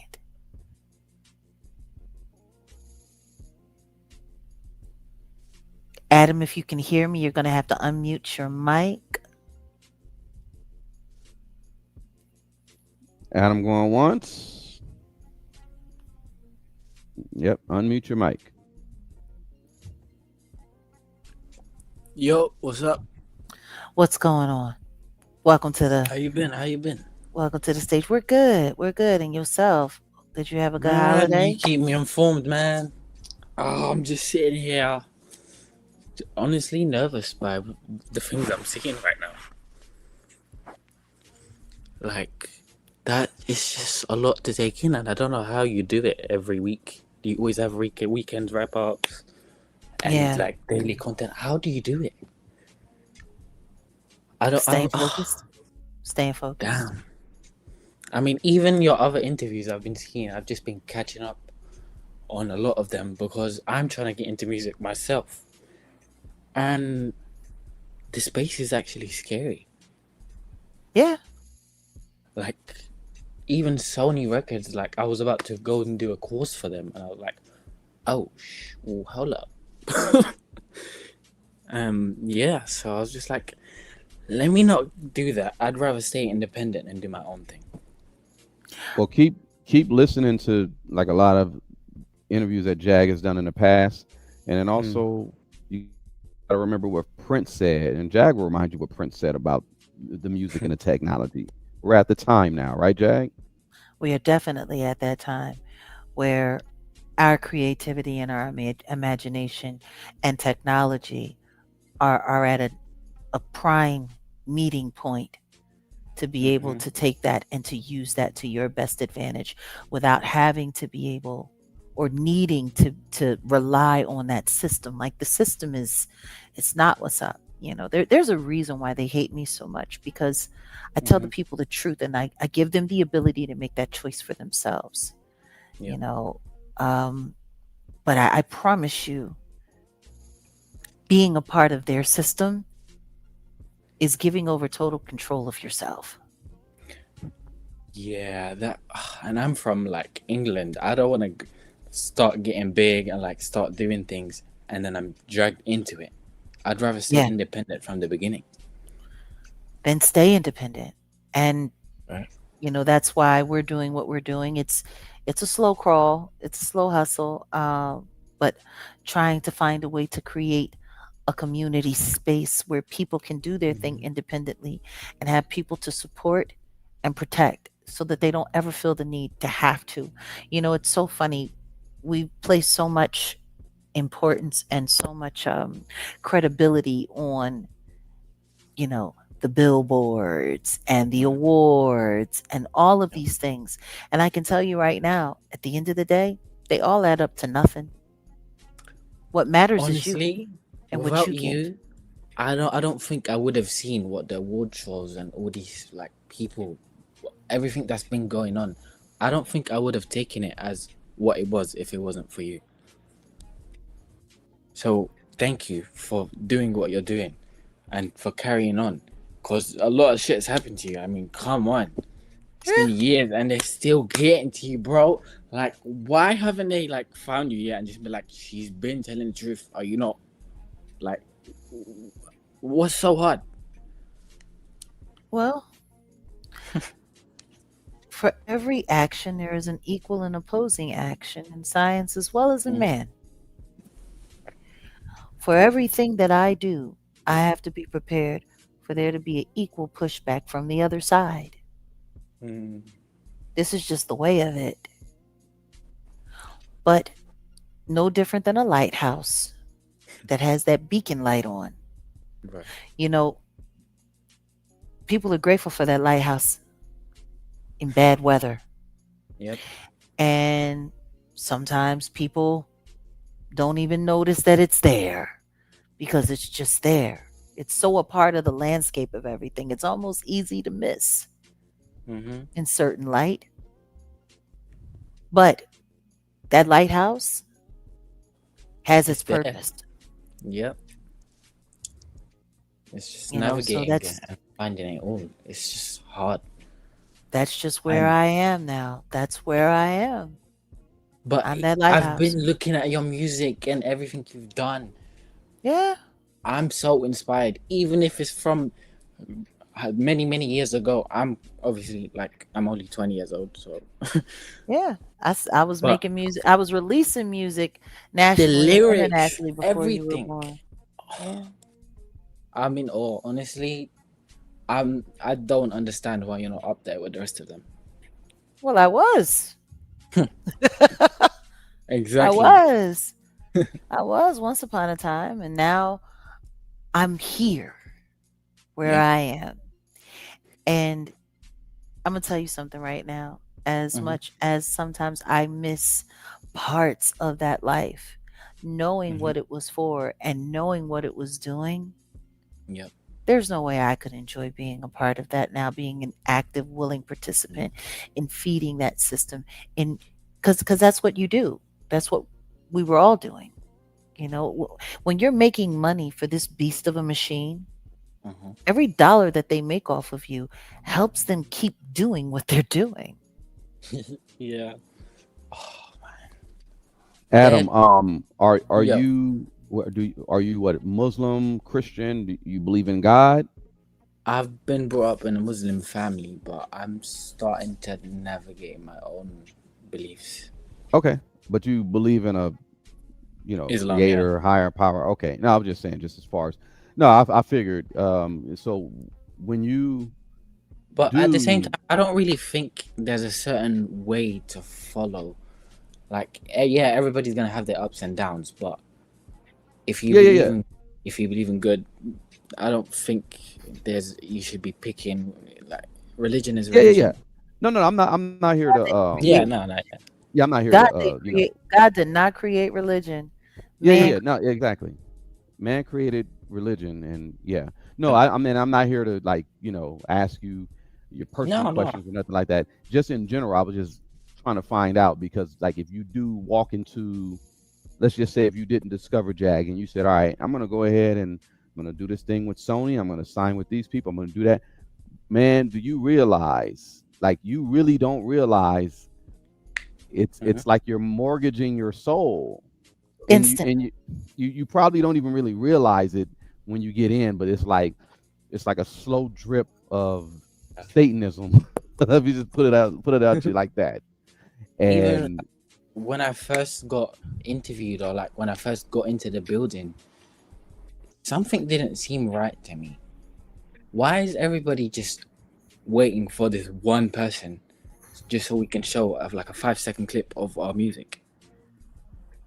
It was somebody from Radio 1, I believe. I'm not sure, but we're waiting for one person so you can see like a word from a song. That's not right. And you have like a small amount of people in this meeting. So from there, I was just like, I don't know if I should take it. And then I found Jaguar. And I was like, oh, yeah, I'm not going there. I'm not going there.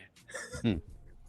And So, and and yeah. it's nothing wrong with being creative. Like I said, continue to listen to Jack. She talks about Mm-hmm. creativity and what God, the creativity that God inserted in everyone, right? Mm-hmm. These people want that. They want your creativity and they want to use it to fuel their demonic machine. So Yep. yeah, and like you say, they sat there and you said it was one person, or it's Just one person one. that pretty much Yep. We just is the waited for one that's going to one give big you the, guy yeah. to sit at the end of the table and watch like 20 people play 5 seconds of their song. And the They're not people that there have to taken a listen to the course, the music. songs aren't even all that. It feels like they've just gotten They're thrown into not a studio and because they're spit not whatever. there. They're not there to listen to the music. Not at They're all. there to see who wants it the baddest. Yep. They're there to see who's the most desperate, who's going to be willing to jump through all of the hoops to get it Mm-hmm. because that's the person that they want. You know, it's wild. I used to hear an old coach say to me, I love you, Jag, but Yeah. I'm going to go with the girl who I know needs this. Right. That's He was like, you don't need me. You got all the talent. You're going to have other opportunities. But I need somebody that needs me. And he was dead ass serious. Hmm. nah. Because you needed each other at the end of the day. It was you're the talent and he can get you where the talent's supposed to be. But see, that's the problem. He didn't want to do it. I'm the talent Uh-huh. and he wants to control it. See? Mm-hmm. Because as long as he's in control, then he doesn't get cut out. But if he's not in control, then he gets cut out. And it's the same thing when you're dealing with the industry. They want to Yeah. be able to have complete autonomy over you.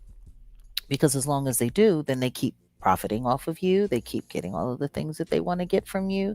You know, you see what I'm saying? But the second that there is an option for you, Mm-hmm. that's it. It's over. Yep.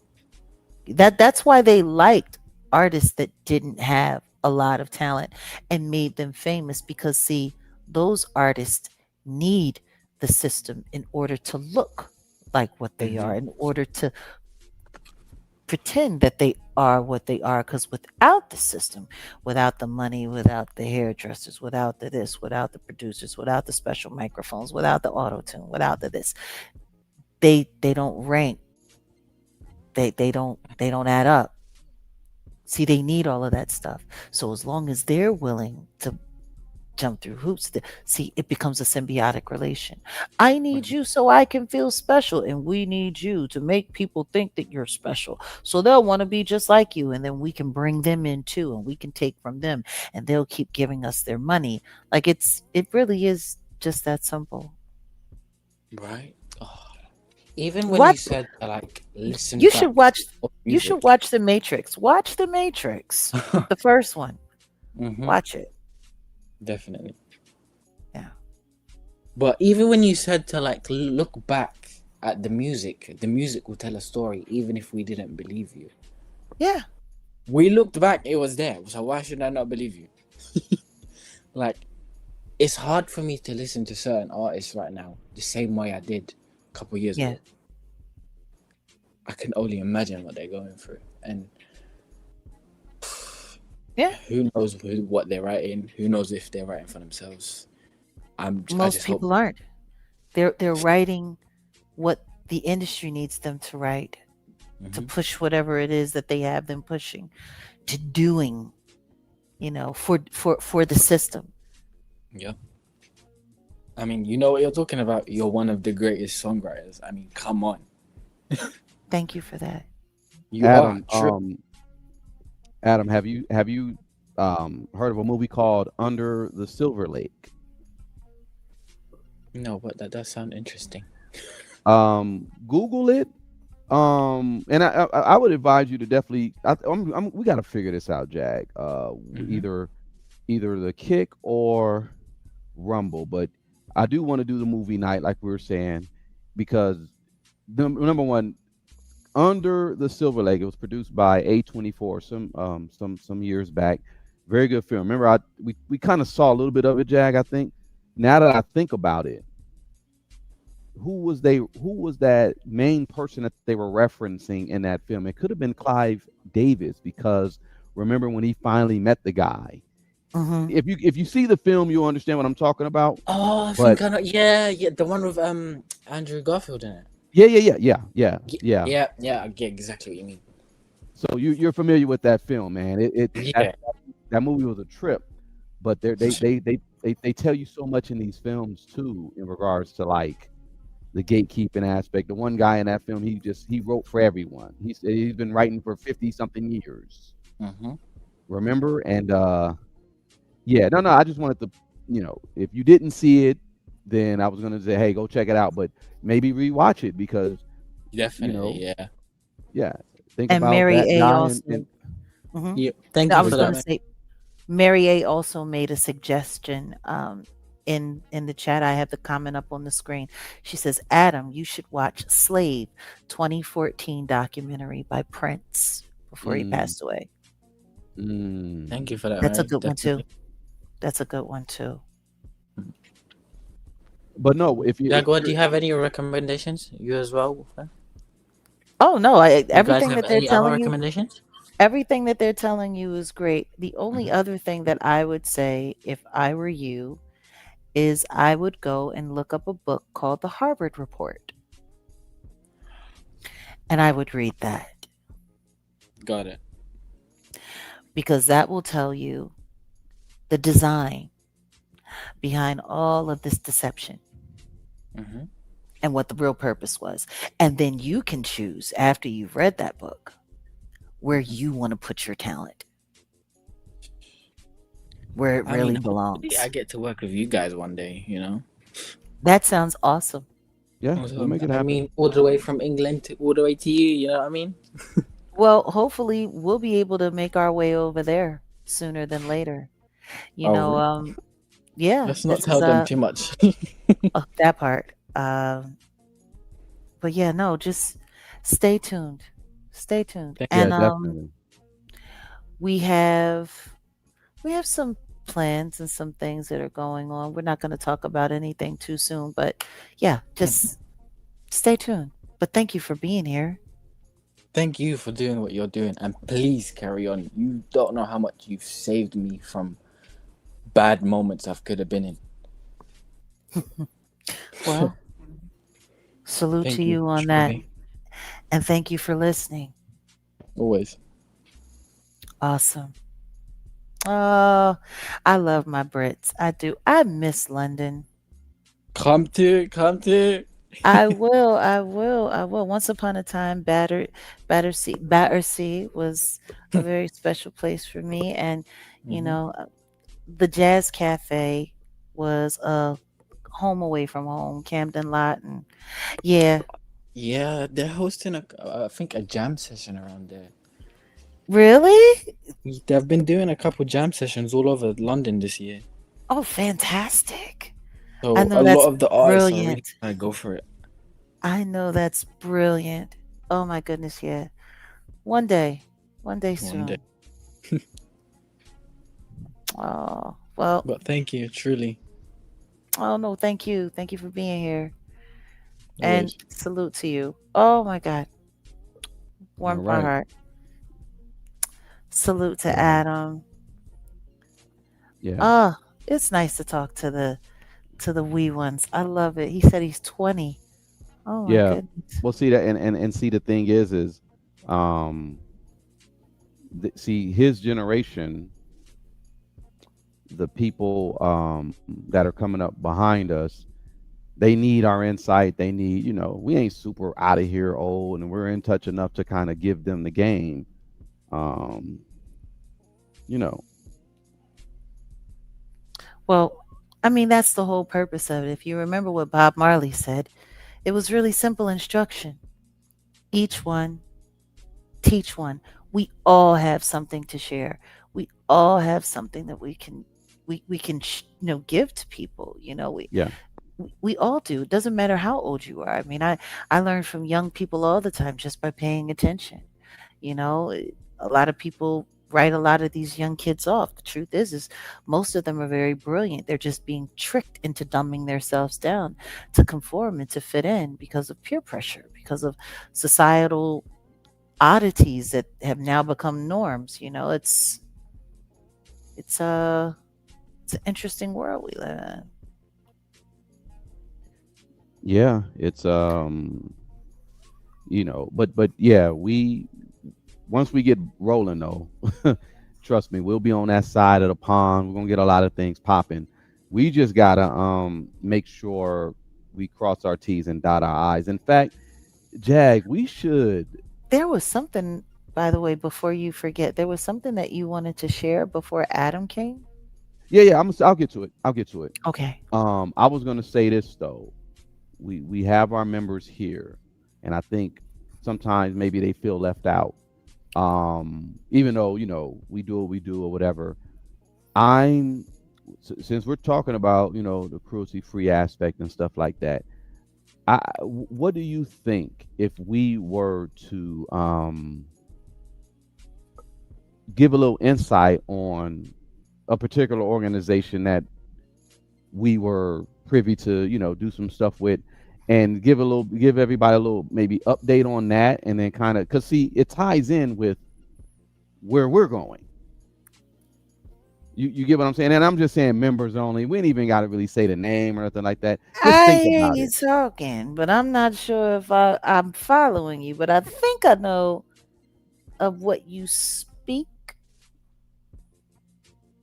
I would say maybe make it like a no, because see, and that's the only reason why. And the reason why I'm bringing it up is because when we do step into that, when we're moving in that direction, and we should expect kind of what happened to them trying to do that to us. You get what I'm saying? I mean, I'm not, Are and you it's, talking about the thing with the thing and the person who came to bring us to the thing and then the yes, thing and then the that yes, and then the boom to the bomb to the yeah, bang yeah, bang? yeah, yeah. Now was you got us sitting up here talking in code, right? Yeah. Of course, because I'm not trying to, Okay. I just wanted to make sure that you understood that you knew that you got us publicly talking in code. no. But it's fine. See, there's nothing wrong with that. They anyway. We'll talk about it. I think Adam is back. Oh, he is? Oh yeah. Yo, hold on. I'm trying to bring him up. Go Yup, ahead. what up? Yup, what up? I'm Y- still here. yes, sir. Yes, sir. You came back. Yeah. What's up? Not much, not much. I'm taking it in. I'm taking it in. I have to take it in, man. Okay. Well, you just here to kick it. Well, the funny thing is we're about to get ready to roll out. Mhm. So we're gonna be breaking down, but whenever we drop the link, you're more than welcome to come back through. Mhm. Was there any final thing that you wanted to say before we get up out of here? I mean, I don't know how you guys have the courage to carry on right now. Things are looking scary as it gets towards the end of this year. Oh But no. oh, This year is nothing. Wait till I can next year. tell. Wait till I next can year. tell. Thank you for the warning. Yeah, man. But No, honestly, I no, really hope to work with both of you in the future. no. Oh no. Just stay tapped in. We got you, man. We Mhm. got you. Absolutely. You guys will help me so much. I'm just gonna. You're always there, trust me. Whenever I'm walking into the studio, I'm always like, okay, what would Jaguar do? What would Wolfgang do? Hold up. Oh, Nah, that's man. a sweet salute. Just stay authentic and be in the truth. I'm not gonna say your truth. I'm gonna say the truth. But Yeah. authenticity Mm. is the greatest. To me, authenticity is the Mhm. highest form of expression. Yeah. You know. It is. So Yep. be It authentic. is. Be yourself. Definitely. No, it just doesn't feel right when I'm playing another character or putting on another face. Well, You know? I used to tell the kids all the time when they were growing up, be careful of the Mhm. character you wear Mhm. because you might have to live its consequences. You know, Thank you. sometimes you put on a persona and you might be very good at playing that role, but that Mhm. role comes along with things, consequences, Yep. reactions to certain actions. Yep. You know, Nothing's there's a gonna. line in one of Mhm. my songs. Actually, you know what? I think that is probably the perfect way to end today since you are here. There is a song that I wrote, and it's just me and bass and drums. And yeah, I think that's what we're going to do. So, you know what? We're going to listen to this and then we're going Also, to get up before out you of here. play that, Sure.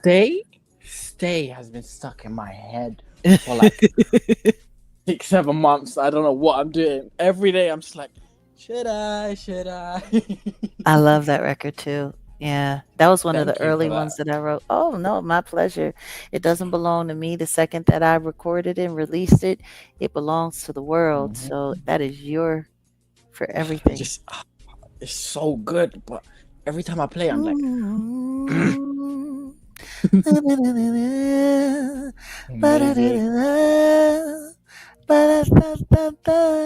Yeah, yeah, good Yep. times. Still as beautiful as before, man. Thank You got you. it. I'm telling you, Appreciate you still have it. You could still get there. It doesn't matter. Take him down, bro. it. Take him Well, down. We're ready. We're behind you. oh, see, look at you. Look at you. Getting my heart. But I want to leave these words with you. It's called The Turn Up. And it's just me talking about my experience as a person, as a writer, as an artist. And then after this is done, we're gonna roll up on out of here. But it has been a pleasure, Adam, and I dedicate this to you. Thank you. Everybody always want to know what my life is really like. So listen. First, my name Jaguar. Don't address me different. I don't know you from a can of paint, son. My enemy can be your personal choice. Don't lace up till it's time to run. Ain't scared, never been scared, gon' be scared, and that's a fact, yeah. You should be questioning me. Truly, I've always been a fact, yeah. I'm not a narcissistic thirst bucket, no, just self-aware. Aware you've been thinking about me too much. Time to come up for air. Your opinion in the universe of me rates about a 0. Now go add value to that somewhere else and find a new hero. Vicarious living is death, covered up in a whole lot of coveting. This ain't church, so why you got a plate in your hand? Cause baby I ain't offering, but you can take this 2 cents right here to the store and go and get a snack. Then sit on the curb and figure from which hand you just got snack to turn up. You want it? Time for the turn up. Got it. Turn up. Air Force. Time for the turn up. Turn up. Everybody want to know, like, about celebrity friends and why I gained weight, my marriage and all that. Whatever. Time, the roots was cool, Jake was great, and Cat Williams, yes, amazing. For real though. All it means is cool people enjoy my talents and my company. See, I made me experience, shape me, but in the day I made me self-reliant, don't waste the fight, and don't see that change until I'm dying. Far as waking, chalk it up to depression, married and asshole. Dark days, storms, then made it to the end of the rainbow. Found me a pot, gold named Sam. I love being his mother.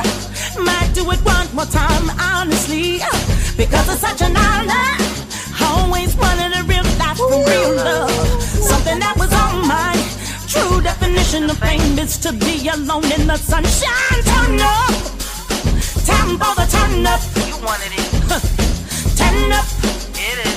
Time for the turn up. Turn up. Time for the turn up. You asked for it. Turn up. What? Time for the turn up. Turn up. Yo, everything in this world that glitter ain't gold. Ain't that the damn truth? Gain the world, lose your soul. Pretty much. Everything that glitters ain't gold. You gain the world just to lose your soul. Hey, everything that glitters ain't gold. You gain the world just to lose your soul. No shame in loving God, though the world may see us failure. Good things they do take time. Take yours, I take mine. No point in lying for it. Might end up dying for it. We all get what we deserve. Some help deserves some way to be served. My pride is my right, and my right is my life. Rich if I want to, but miss the real truth. To be more understanding, to be more forgiving, to compromise, to believe God. Y'all always want to ask some questions, right? Did that answer it for you? Dos, Come on, man. uno, dos, tres, up.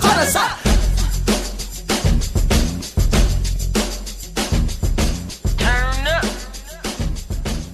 You wanted it.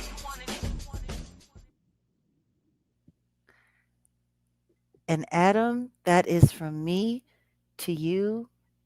Love your journey. Remember that everything that you have is what God gave to you, and it's for you to share or keep or whatever you choose to do with it. But just know Thank it's you, your man. journey. Thank you. Yeah, I'm turned up. I'm about to go right after this. Thank you for that. Thank you. Awesome. Thank you. Awesome. I'm gonna turn up right now. Let me There get it my drink. is. There it is. Going ahead. All right, guys, we're out of here. Welcome, Adam. Thank you so much for being here. Thank you for being a part of our panel today. Wolfgang Why we gotta Amadeus. go so? Why we gotta go so quick? You know what? Oh, Hold on. Let me do what? something real quick. Just I wanted to actually because you was talking about what. Hold on one second. What do you say in your lyrics? Which one? What doesn't what glitters doesn't it ain't always gold, Everything right? that glitters ain't gold. I know. Peep this, check this out. Because What? that's right on cue. I didn't want to talk about that. Let's not mention the artist's name, but I didn't want to talk about it. Look, Uh-huh.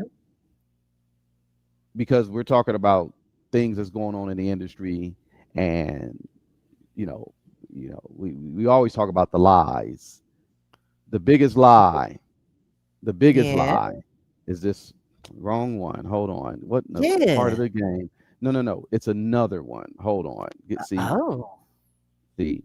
And so Are you talking about the 25,000 the 29,000 units for well, that's part of it. Where Oh. I'm going with it is this, because it's funny you played that song and then you turn up. You turn up. Now, a lot of people ain't turning up for Jigga though. And again, we ain't gonna say his name, but No, a lot of people this aren't is turning up. what's going on. This is what's going on, Jack. They lied. I just wanted to just say it because I literally just got this where they said the ticket prices for his Yankee Stadium. This is what the New York Post is posting right now. Well, that doesn't make any sense. Right? Didn't they say it was sold out? Why would the ticket prices be dropping for a show that was already sold out? They added an extra day because it is sold out. So how are they dropping the prices for what's already been sold? What happened is a bunch of people, about pre-sales and people that will resell. That's what's going on. Y'all gotta pay attention to what's going on. And I honestly think the Rock them people got something to do with this too, with the whole pre-sale, resale. See, those souls are completely sold out, but people who bought the tickets are pre-selling them and reselling them for profits, and now they have to drop the price. So, Back to what we were talking about, the so the people that scams and bought all the that. tickets, so the people that bought the tickets to hustle the tickets can't sell them, so that they No, have to drop the price for the ticket for the yeah, to, to yeah, the. yeah, yeah. You know what that kind of sounds like to me? That kind of sounds like they bought their own tickets. That's what I'm trying to tell y'all. Yeah, just keep that. Remember that. That's all I'm saying. Just That remember they that. bought their own tickets, Yeah, and now they can't sell them. You know, they not being honest about that Cardi B tour because they did that with her tickets too. They had to right. buy up a gang of her tickets. They buying up a gang a bunch of tickets. Now people are paying to go see Chris Brown, and people did spend their real money to go see Kanye. By the way, speaking of, no one is talking about Kanye's show. Kanye had a 4th of July performance in San Antonio, Texas. Nobody said a word. Hmm. I thought that was interesting. You know, they spent a whole lot of money playing offense so far this year, and it don't seem to be adding up the way that they wanted it to add up to. They went through all of that about the reasonable doubt and the offering and all of that stuff, and all they sold was 29,000 copies That's pathetic. the first week. Pathetic. Well, I'm just saying, for they spent $1 million, at least $1 million on the road. Actually, it was more than that. It was millions. The wrapped subway train, the pop-up shop, the all that they did, like they spent a lot of money for that rollout, and then made that big deal about the Target thing, and then all of that stuff was going on. And you do all of that just to sell 29,000 records, and you supposed to be the greatest? No, no, yeah. Like I did you I mean, honestly, if you look at what happened with Lizzo, for who he is and for what they should have been projecting, like, to go through all of that hoopla, you should have sold at least 250,000. You should have sold at least 100,000. Like, what did Drake do his first week? Wasn't it? Didn't he do Oh, he did well. He did well. He did well. he did over 100,000 his first week, didn't he? Yeah, yeah, yeah. Yeah. He So did. like, He did well. Yeah. how you not? And guess what? They're being real quiet about them numbers too. Like, that's so funny. It's like every time they do a dud, it's like a fart in a crowded room. They lay it and then they just go slide off. Hmm. Well, that's all I wanted to bring to your attention. Oh, Jack, also see what I Yeah. wanted to do, since it's in the title. I didn't want to cheat nobody, because What? when we put stuff in the title, we got to go ahead and run with it. That's You just talking pretty about much Kai how it is. Cenat? Yeah. Now check this out. I just wanted to get your take on a couple of things, because apparently Kai Cenat returned to the internet. Now, he had been Yeah. gone for what, 8 months? Yeah, because he's gonna be a fashion designer. Yeah, he He said, ran off with Law Roach. right. So it is very and Hello? go on it. You hear me? You sounded like you were talking to an inner tube. Oh, Or should I I say don't know through what's an going on. inner tube for a second? Well, I don't know what. Anyway, I didn't want to Um, cheat the audience. That's all. I just wanted to say, let me go ahead and run this, because Please do. your commentary is important. He went off. 8 months later, he's back. There was a whole lot going on in these internet streets. Adrian Broner was the #1 streamer. How? No, he was the #1 streamer for a minute. Yeah, but how? Can we have a quick conversation about that? Why? Why was Adrian Broner the #1 streamer? Why? Why do Like you what? think? Why do you think? I don't know. I watched him like almost like date grape Amber Rose. Like just like it was crazy. He gets drunk and he just he says a lot of wild stuff. And he's a boxer, right? Yeah. And he's I mean, clearly he's been tapped in the head a few times, but I'm trying to understand what is it about him that makes him the number one streamer? Like, what is it? Why? Like he's like Mike Tyson, but without talent and not as funny. Mhm. Yeah, he's like a Timu Tyson. Well, I think they were trying to Am I wrong move. for saying that? No, you're right. I was just saying I think they were just trying to move some things around because without Kai Cenat and his his Influence? influence, how he's able to capture the audience and keep them going. They needed to see if they can work, I guess, someone else in. I mean, Adrian Broner still does do numbers though, can't front, but he's not doing Kai Cenat numbers. So Kai Cenat came and he showed everyone his new, setup because he has a whole new setup. I thought I downloaded this, but I guess I didn't. He has a He has whole new to get back setup, to work. different angles. He pretty much Yeah. got to get back to work. Yeah. Yeah, he's got to What get happened back to work. to his fashion designs? How is he going to do that when he is Streamer University? Right. I'm confused. He is doing what he's doing though. He's doing it. And yeah, man. It looks like it's not it's not gonna work. I don't know. But he just went and did a whole live and he said something to the effect of I guess his girlfriend cheated on him with a rapper. He still gives this girl, he said, what, $500,000 a month, What? allegedly. That's what he says. He gives a girl $100 million. I mean, $500,000 a month so For that what? she would realize the error in her ways. So you're paying her to remember that she loves you? I don't get it. I don't You're get it. paying her. Like that's how much Diddy was paying Young Miami at one time. Right. Right. But she was doing stuff for that money. She had to move that pink powder around. She had to do some, S&M with some chicks. She had to stay online talking crazy. She had to be there for the party, the hotel nights. Like she had to do stuff. Get that half.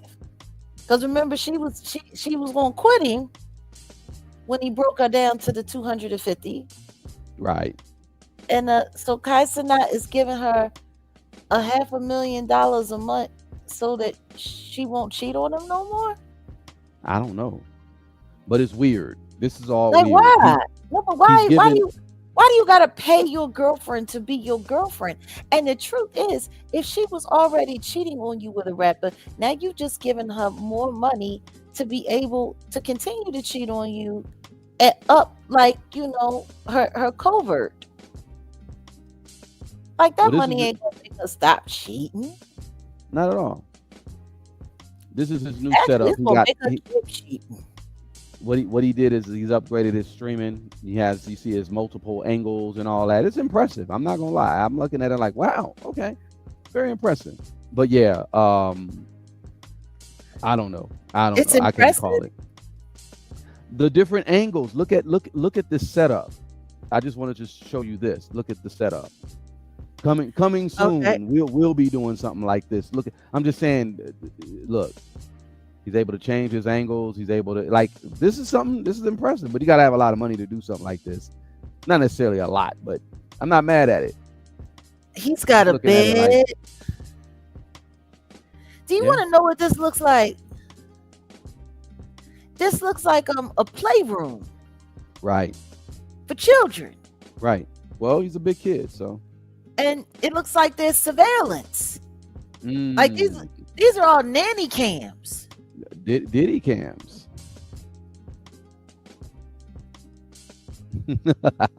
Like seriously, he's got nanny cams. He's got, and how many people? What are those numbers? 40,000 people were watching. No, I don't think those are those. No. That ain't the numbers. I think that's a goal of some sort. The numbers is something else. Anyway, y'all, that's all I wanted to do. I just wanted to, No, you know. do you understand?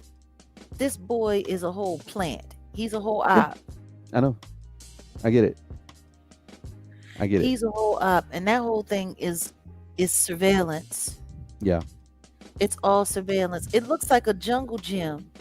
Like that's the only thing that's missing is the monkey bars, and like it looks like a prison. He's got a bed there so he can stream all day and all night, and people can watch him. And like, I'm still trying to understand how people aren't seeing that all of this, like in real life streaming, is basically people agreeing to be surveillanced and to forfeit privacy. Right. It's weird. So that you can be watched. Getting the youth used to it. And then people, whoever is surveillancing you, they get to monitor all of the people that are watching you. Right. I don't understand. I don't get the appeal. And he's just sitting there just jumping around. Like that, just like he's the lost member of Crisscross. Or maybe another bad creation. Little Roro.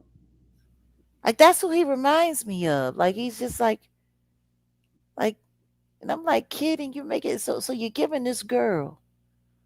I'm still stuck on the giving the girl $500,000 so she won't cheat on you.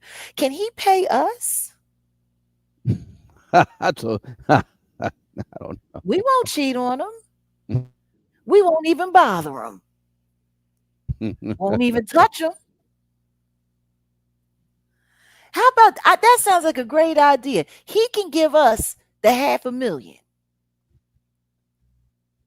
He can give us the $500,000. He can stay online. All he want, he can do whatever he wants. You know, we can. I can send him his meals. I can cook for him. Send him meals like Meals on Wheels. You know, give his mama a break so she don't have to keep cooking for him. Yeah. How about that? How about it? Hey, Kai, somebody go and tell Kai Cenat that we want to be his companion. We'll do it for the 500, and we won't ever make a fool out of him. We won't cheat with no rappers. Well, go ahead. You down for that? Go ahead. We getting up out of here though. We out of here. I just was like, let me not cheat the audience. That's all. Lord have mercy. Cheat the audience. They cheating me $500,000 a month to be stupid. Trying to end this. Peace. Peace.